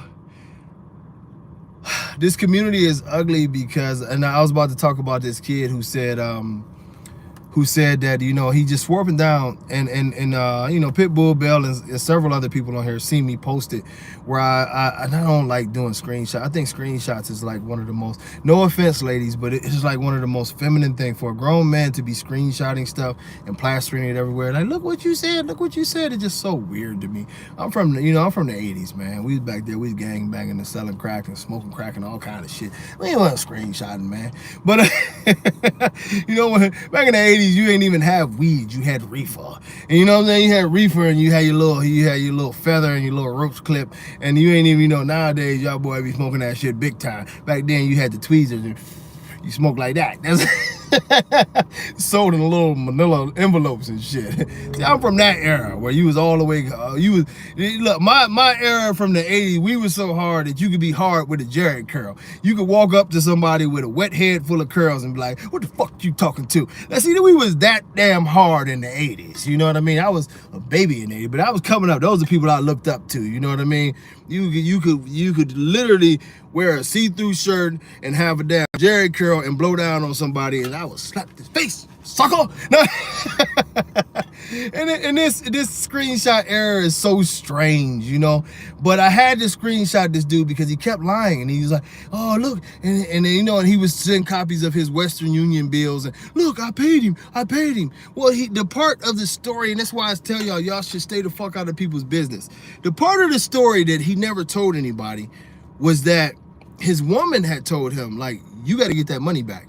You shouldn't be doing no breeding. So literally, I had the messages of when I was like, okay, I'm supposed to ship it tomorrow, just let me know. And I had the messages of when his woman was telling him to get the money back. You know what I'm saying? But he tells the whole world he's robbing me, and I constantly tell him, dude, everybody knows that this is non-refundable. Whenever you need me to send the semen, I will do that, you know? So he hooked up with somebody else. He was supposed to get a puppy back from him. Same shit again. He backs out the next day. My woman told me to get the money back. So he constantly goes on every site and he would tell people, he robbed me. Then you get all these dumbasses jumping in on there. Look, I would tell y'all, one thing about semen is, like I told y'all, I just shipped the box out yesterday for Mandela to do a breeding. That brother waited over 1.5 years. It is very easy to do. It's simple to do. It costs me nothing. I have no reason to blow a $3,000 deal over that. You know what I mean? But the thing of it is that what killed me about this whole scenario, right, is that my good buddy Sean from True Tank, I love Sean to death. Sean is a good brother. He always reaches out to me when I ain't feeling good. He's still gonna reach out to me, and nothing but love for Sean. Sean got so tired of this motherfucker telling this story, he gave him $1,200 and told him, I'm gonna get you a puppy. And I'm just looking at Sean like, really? And I'm saying this is what's the problem with this community, because we have raised a community of bitches that they feel like that they can gang up on people, they can make up lies, they can make up the truth if they want to, they can believe whatever they want to believe. And if it's you know, beating a person down, or if it's beating a dog down, or we can have Eddie with China Boy who just proclaims his dog is the best stud around and the dog ain't produced shit. We can do whatever, because it's like Disney World. We can write our truths. We can write our fairy tales. We can write all of this bullshit and you don't have to stand on anything. I don't come from that world. And y'all remember I used to be very, very angry about this shit. I used to be like, I will kill you, bitch. But at the end of the day, now it's just like I realize that I'm living in a world of fools and I can't be foolish with them. So I just keep on moving, and it's been a lot of progress. And see, I'm asking y'all to do this with these dogs. When these people make these claims that their dog is great and this and that and the other, don't be afraid to ask the questions that matter. Don't be afraid to ask the questions of, well, can I see your dog moving? No, really moving. You know what I mean? Take him up and back. Let me see him from the front. Let me see if his feet are turning. Let me see if his back sways a little bit. Let me see if that motherfucker pass out after 3 or 4 steps. You know what I mean? If you got a great producer, can you send me 25 productions of your dog before you ask me to send you this $5,000? Can you prove it? Because if we start asking people to prove what they claim to be, we will find out that we're living in a world of lying ghosts. They will disappear. I promise you, there are very few breeders in the American bully world who can actually show and prove what they stand on. Don't get confused. Yes, people do crop pictures. People do make weird pictures. That's why I told you to get video. Ask them, is it okay if you see the dog? Are you going? I don't have to come to your home. Are you going to any shows? Are you willing to meet me at the Walmart parking lot or whatever the case may be? I'll come out there. It's not too much. You know what I mean? Hey, he got another one, huh? He was mad at everybody when they was telling him, like, dude, we can't be in our feelings because your woman telling you that you can't have your balls today and go and do a breeding. What the hell? Stop! Don't spend the money before you check with your ball holder. You know. You know, but it's so many of these dogs that are overrated, and I don't have, yes, I'm on one today, so I'll say it. Y'all tell me who's a great production off of Rocco. Rocco is not a great producer. It's nothing great about Rocco besides a few pictures and a bunch of hype. He's produced no really great dogs. If y'all start talking about Grimm and Brim and all that shit, let me ask y'all, have y'all ever seen those dogs? Have you ever seen them in person? Have you ever seen them move from the side? Have you ever seen them in videos? Have you ever heard them breathe? No, you've seen a still shot and you've seen a bunch of people tell you about how great they are. Just like you did with Dax. And then you wonder why our gene pool is fucked up. Have y'all ever seen a girl who sits on a bench and it looks like she has a really big ass? And then when she stands up, if you're an ass guy like myself, and that motherfucker go as flat as a book pack. Now some people like little tiny booties. But at the end of the day, you know what I mean? Exactly. You know what I'm saying? Exactly. A great producer. What's going on, my brother Kenneth? A great producer of fucked up dogs, you know? But if we had to stand, if we went back to making this game about standing on what you produce, it would be a totally different game. Like, I have no problem if somebody said, hey, bring your crew out, bring you a crew out. I have no problem. What you want? 10, 15, 20, 25. I can call different people that I've got dogs to. Several of them are on here. Y'all meet me at this event. We about to show these boys what we got. I wouldn't have a problem with that. And if they could make it out there, I damn sure wouldn't have a problem, because I can stand on what I do. And no, we're not looking for a bunch of shade. It's okay if it's 90 degrees because our dogs will live. Yes, we want our dogs to move out here while it's 90 degrees. We'll get them a pail of water. They won't die, because that's what we fucks with. Stop. We as dog breeders, as dog men and women and kids, you got to stand behind what you got. Don't just tell me you got something great. Let me see it move. Can it live in the sun a little bit? Can we put him up under the x-ray and see if them hips is put together properly? And y'all have gotten so scared because these people use bully tactics. And the first thing and the weirdest thing that these motherfuckers always got to say to y'all excuse my language, but I'm rolling today. The weirdest thing that they always have to say to y'all is, oh man, you obviously can't afford my dogs. Even as soon as you question the health or what they dogs is about, the first thing they tell you is, you obviously can't afford my dogs, so you making up reasons that you don't. No, I can't afford to buy bullshit. You know, That's what they tell you. Oh, you can't afford this, you can't afford that. No, I cannot afford to buy a dog for whether it was $10 or $10,000 that is going to die on me in the next 3 weeks. I cannot afford that. You are correct. I am not into the business of giving away money and feeding mutants who are on their deathbeds. That is not something that I want to do today, sir. But they don't want to do that. A person wants to charge you $10,000. They want to charge you $15,000, but they don't even want to take their dogs to the vets for proper examinations. How is it that you've got top-notch breeders, the best breeders in the world, so-called $25,000 puppies, constantly sending people puppies who have pneumonia, who have giardia, who have all these other diseases and all this other dysfunction going on in their bodies, pneumonia in the lungs, some shit I'd never heard of, but a 5th-degree heart murmur. But y'all don't want to ask the questions because a lot of times y'all intimidated by these people. You know, one of the greatest things, and y'all know I always got to get me a jiu-jitsu thing in there, but it was one of the greatest things that my professor said the other day. You know, he said, you might walk in with a blue belt, this person might walk in with a, you know, white belt is below blue, but you might walk in with a purple belt and this person got, you know, a brown belt as we work up to the black belt and so on. He said, but you know, the one thing about it is that those belts only represent what you should know and what somebody said that you know. When you hit that mat, you still have to perform. And this is the bully world. Many people are awarding themselves all kind of belts as champions of this and champions of that, but they have no substance to back up what they're talking about. This is facts. You know, this is facts.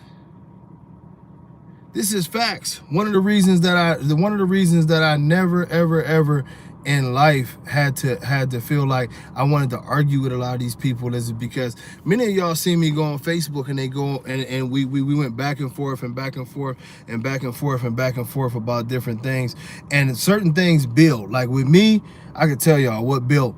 You had 3 or 4 people, oh yeah, I got robbed. Well, the funniest part of that never tell you is that I've always had an open door policy. So if a puppy is there, if you spent $1,000 as a deposit, like every other breeder, you can go get it. Oh man, Renzo Gracie, greatest ever. In my opinion, as far as, you know what I'm saying, I can't put him against the super OG, but Renzo was that guy. Well, still is.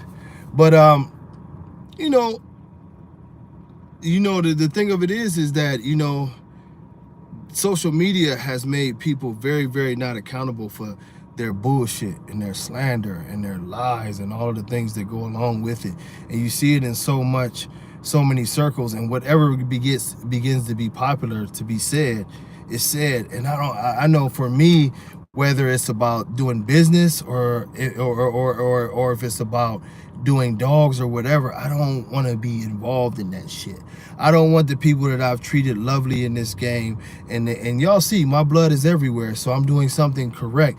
But I don't want them to feel like that they have to defend when other people talk dumb shit because, oh yeah, I heard that he did it, so I'm gonna put it on Facebook and see if I can shame him, or I'm gonna do this or I'm gonna do that. Because the bottom line of it is I'll tell y'all this, whether it's me, whether it's certain other breeders, and I can't speak for all breeders, but look, if your money hit hard times, or you took off and you decided to buy some weird dog and now you don't want to honor your deposit, you knew the deal when you got in. But a motherfucker, you can always, that money is always good. If this puppy is $2,500, come back with the $500 you put down, you owe $2,000, you can have that. That's good business. Not you changing your mind and expecting everybody to accommodate your inefficiencies to make a decision. And breeding, you know what I mean? If I make a fucked up dog, guess what? What they were just talking about, you got to put the dog down. Or you got several people who have dealt with me, including my Hawaii family out there, the Estefes, they'll tell you, when the puppies wasn't right, I put the puppies, hey, this is what got to be done with the puppies. I got to put them down. It worked out. They end up with a beautiful female. That's the way you do it. I'll ask people to wait sometimes, and I'll ask them to wait longer than what they do. But it's a reason why when you go on the Hall of Fame page or you see people that posting these dogs that they got from me, that you see a certain quality. Because unlike a lot of these breeders, and I'm not saying only for me, but I'm talking about me today, I do quality check. I'm not going to give you a trash dog. I'm not going to give you some dog that will die on your family in a couple weeks. But y'all need to make this accountable. I don't have a hype train. I don't have a guy who makes my banners. As y'all see, when I do this, I jump on here and I get on the phone and I talk shit in the parking lot because I can't get no other reception nowhere. But I'm going to keep it as real as I can with y'all, that I want to see y'all succeed. D-line blood, you don't have to have my blood.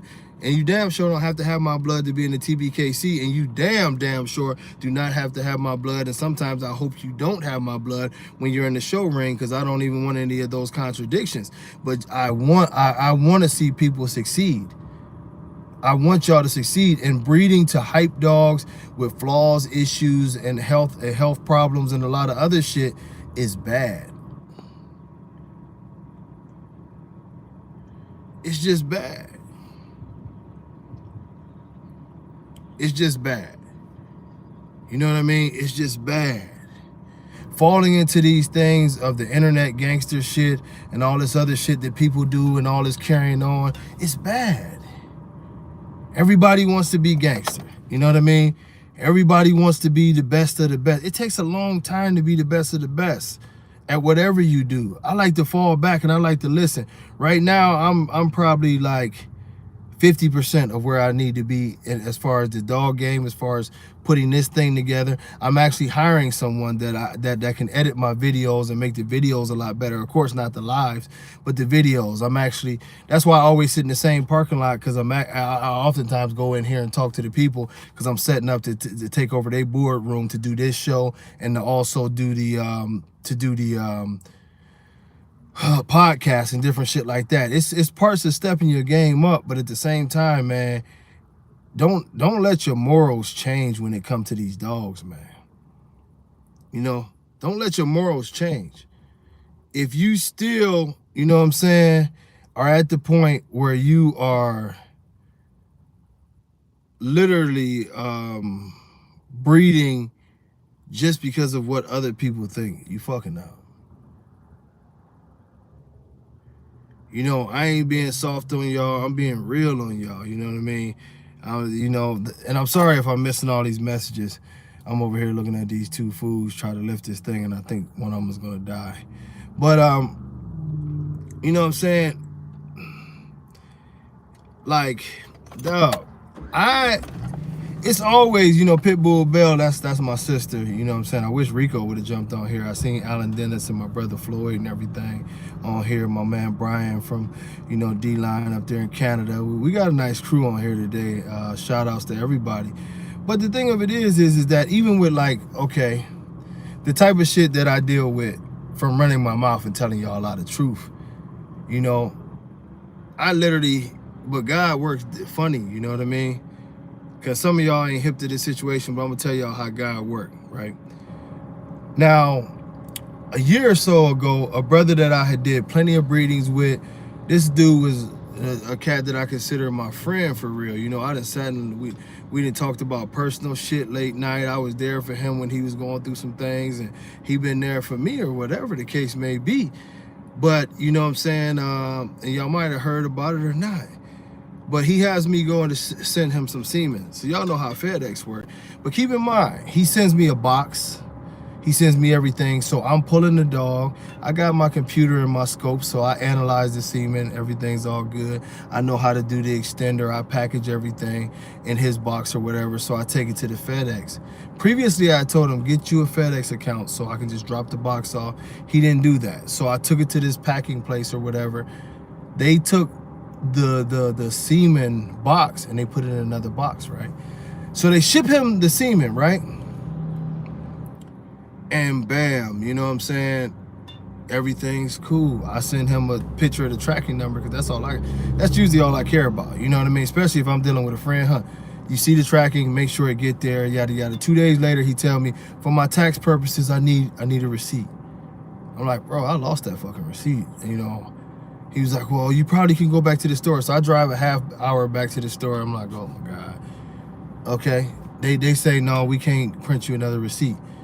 So he's like, yeah, for my tax purposes, I got to get it, for my tax purposes. So then he just sends me what he felt like that he owed me. And I'm like, bro, you still owe me $120 or whatever the case may be for this shit. You know what I'm saying? So, you know what I'm saying? He don't even respond. He just sent me half of the money. Well, long story short, come to find out, he had went on the FedEx thing and did a, I guess a quote online.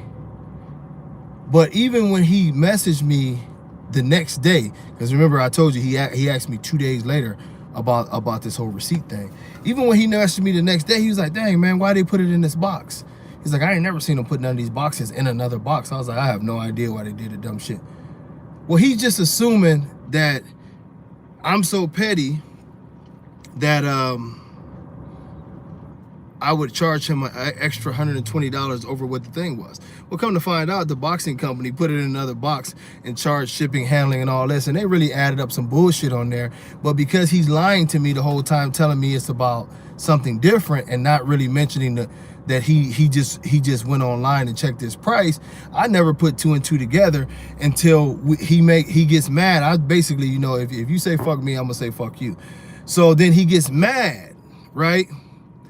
He gets mad and he makes a video like he ain't fucking with me. We did all this together, yada yada yada yada. And we talked and we was cool, you know. After that, you know.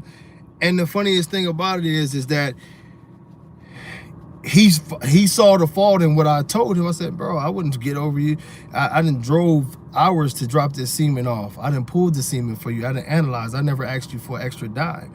I'm the one that told you, and I think that's what hit home. I said, I'm the one that told you to have an account ready for me so I could just drop your box off. I wasn't charging you nothing extra, but you assumed because you went behind my back and did this that I was trying to rob you for $120, even though I would do the rest of that shit for free. Well, long story short, why I say how God works is that he was able to get on the phone and call the registries who he's still cool with and get to the bottom of why they were fucking me over on paperwork for the better part of a year. He ripped him a new ass after me and him had this conversation, and it all pulled together in a nice way, because now everybody's getting their paperwork. You know, he pulled his strings that other people had been pulling, and it all got worked out. But I say all this to say this. You know what I mean? For one, I just mentioned you, Rico. What's going on, brother? For one, stop making assumptions about people, especially when you know people. But stop making assumptions about people off of what other people say, because sometimes them assumptions will make a fool out of you. And for two, if you doing the right thing, continue to do the right thing, because God, even in a weird way, maybe even through controversy, maybe through whatever, will solve one problem with a problem that wasn't even supposed to be there. And that's what happened in this situation. I'm not saying that I'm an angel in life or nothing, but I seriously was not trying to rob the brother on no shipping. But a year later, see how it all plays out, that it came back, that if it wasn't that misunderstanding, I would have never probably, well, it would have been something, but I wouldn't have been able to get this paperwork situation figured out with these people who basically hating on me because I tell y'all what I tell y'all about their registries. And that's what it all boiled down to. And that's why I say I always just, from now on, y'all see me be calm as a motherfucker, because, oh, excuse me, I'm talking about God. Y'all excuse me, but I'll be calm as a mother, you know, because at the end of the day, you know, it's going to all work itself out. But we all have to be able to start getting through people's lies, man. You know what I mean? This world is all meant to make us hate each other in one way or the other. And even when people is your friends, if you open your mind to that stuff, you will let them poison you, not by the way that they treated you, but you going off of what somebody else's words is. I done seen so many people do that, to where they start questioning the people who are around them because of what other people had to say about them, when this person who been around you, been loving you the whole time, and that person who's talking bad on them ain't never gave a damn about you. We have to, you know what I'm saying? We have to do a better job in general. You know what I mean? I've become the number one enemy of our, love you, babe. Get off my damn, you talking about love you. This is business, lady. You know what I mean? But in this industry, you know what I mean? And any industry out there, you know what I mean? It's meant to tear you apart. And as if y'all have ever heard my analogy about the circus is interesting. And the reason why the circus is interesting is because, trust me, when these people tell you all these lies and these hates and they throw up all this other stuff, the reality is that all of this stuff is made to not make us look at the obvious point of what's in front of us. And the obvious point of what's in front of us is that we see a ton of unhealthy dogs and unethical breeding. And it's just that simple. They want to talk about money. They want to talk about who's hating. They want to talk about, you know, my dog is the biggest dog of all time now. And they can say that because it's no real way to judge this shit. But at the end of the day, what it boils down to is one thing. We need to get focused on our dogs. We need to get back to being dog men and dog women. These dogs need to be judged from the root to the toot, whether it's good health, whether it's good conformation. And when I say good health, I mean good overall health. You know what I mean? We need to lock in on every single part of these dogs' health, anatomy, and things going forward. If you really care about this breed, yeah, it's a great illusion, Rico, and I'm glad you said illusion, because that take me back to those who will listen to this thing later or whatever. When I talk about the circus, that's what I'm talking about. If anybody knows how the circus works, that's why you have the ringmaster. The ringmaster is literally the ringmaster. He's gonna sing. He's gonna have a bright look on. He's gonna have the big hat on. He's gonna be very entertaining. The ringmaster is always very entertaining. You know what I mean? The reason being is because his purpose is not to really just entertain you. His purpose is to divert you. His purpose is to make sure that you're looking at him while everything else is going on. That's why, believe me, the circus itself is a science, because the explosions and stuff that you hear and everything are all strategically placed, and it plays on our sense to look at things. So if they do an explosion, say for instance over there, and it's like boom, and the pretty girl pops out, it is time that when that pretty girl pops out and that explosion happens, they know everybody in the building's eyes are going to go this way. Let us bring the car in, or let us switch and put the lion in this box.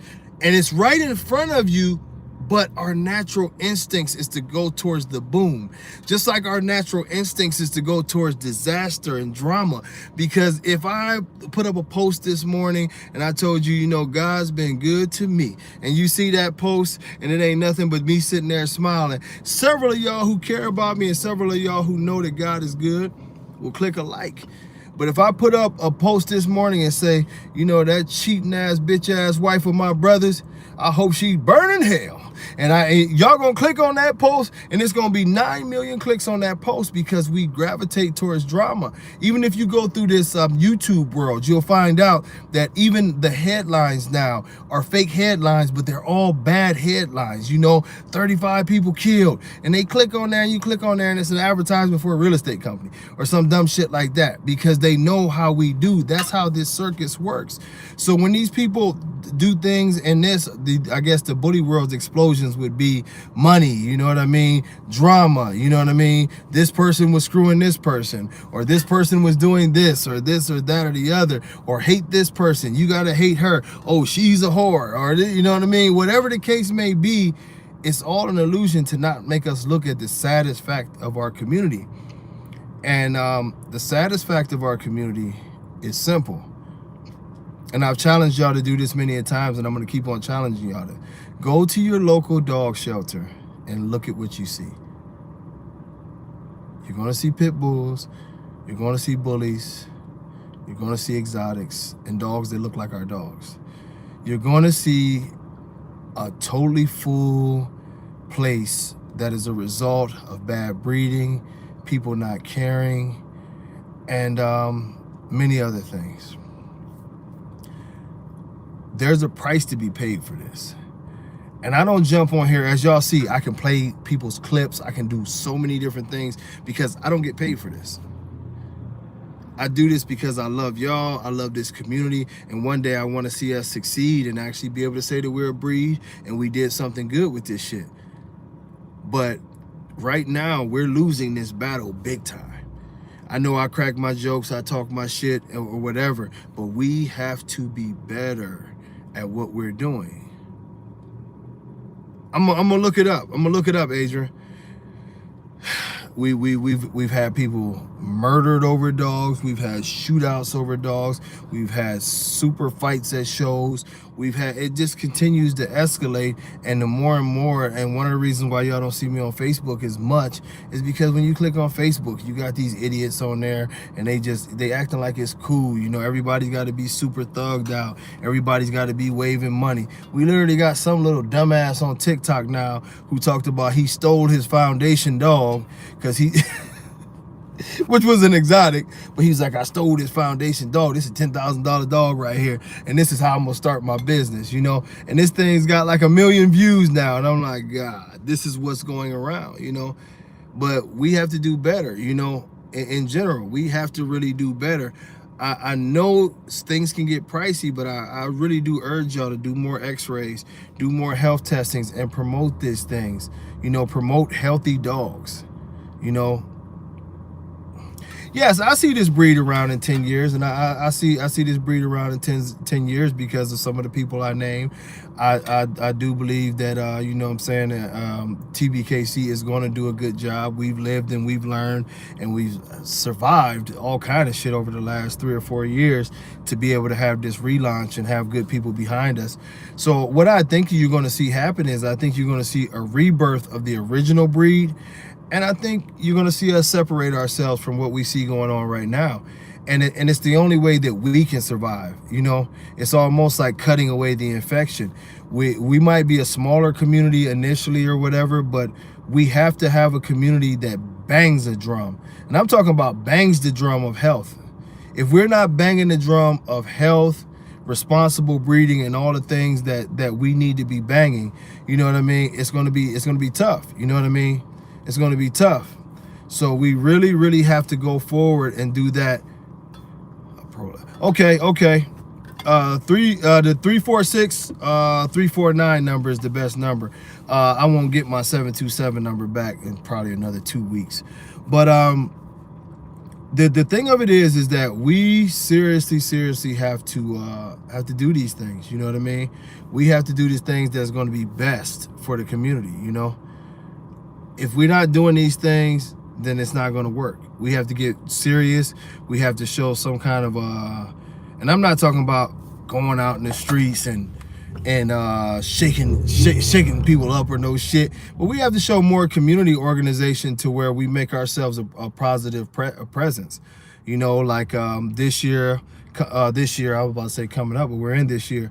But this year, some of the things that we have planned on besides the school book bag give outs is that we want to basically start our own holiday to where the people in this community just go drop off I don't care if it's a bag of dog food, I don't care if it's a couple things of bleach or whatever the case may be at your local animal shelter. Take a picture with a dog that needs to find a home and post it on your page.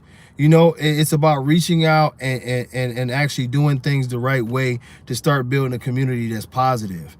You know, just and a lot of times, you know, it's been a separation between even you know, the community as far as the you know, the rescues and stuff like that.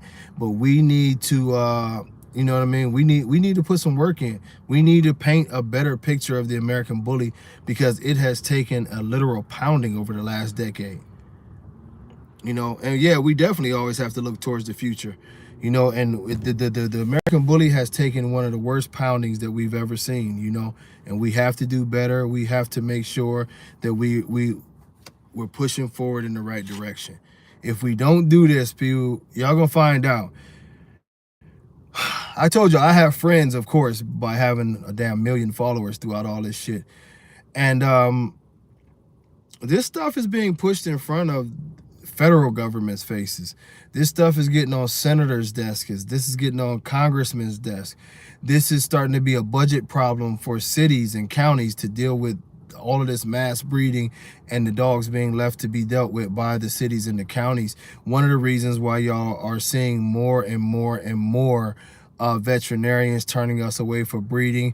It's not that they don't just like our money. They're getting letters from people, and I keep telling y'all that. Their attorneys are warning them that, hey, this is not a good thing. Let's step away from this because more and more legislation is coming. It's going to get rougher. Some places have already passed things to not allow breeding in their states and or cities, and you have to get certain licenses, mandatory microchipping, mandatory this, mandatory that. Slowly but surely, the vice is closing down on this community, and we have to do what we have to do to make things better, and at least be the ones that when they come, be like, hey, look, we're doing it right. I don't know what them son of a bitches is doing, but we're doing it right, and we're on your side, and we're trying to make a healthy dog and a healthy community. If we do not do that, BSL laws and any other law they want to pass against our community will be hit, and it does us no good to sit there and cry later and talk about, but we're not the exotic community, and we're not this and that and the other. Yeah. A lot of them don't know. I have a place here, you know, it's a place in Houston that's all they do is ear crops. But most vets don't even do ear crops no more.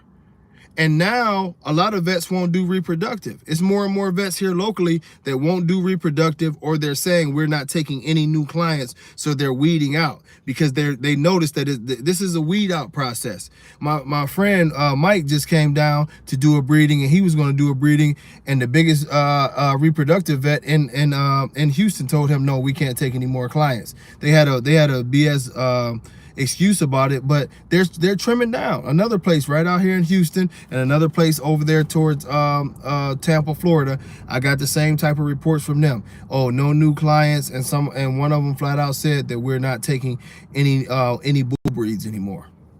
It's not just happening in Wisconsin.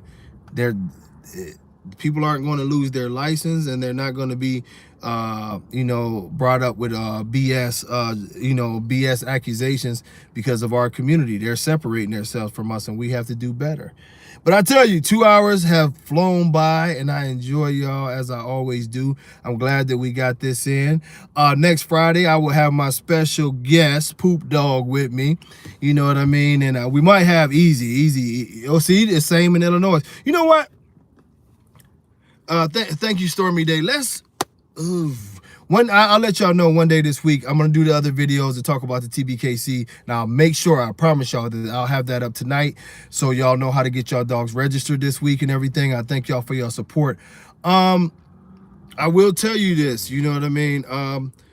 Let's have a talk about this. I'm very interested in this. We'll figure out a day that'll be before Friday, but maybe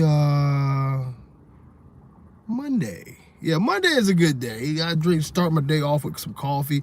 You know what? What's today? Today's Saturday. Okay, yeah, let's try Monday. Monday morning, I'll jump on here. Some of y'all will be able to jump on. Some of y'all will be at work.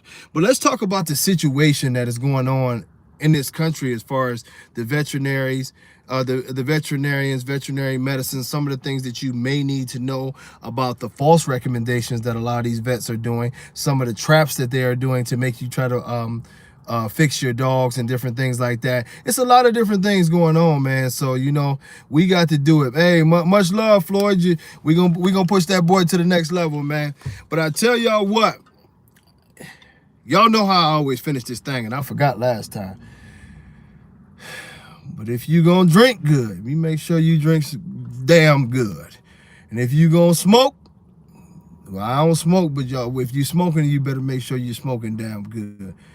And if you gonna do that other thing that me and Rihanna did to make that baby, y'all better do that damn good too.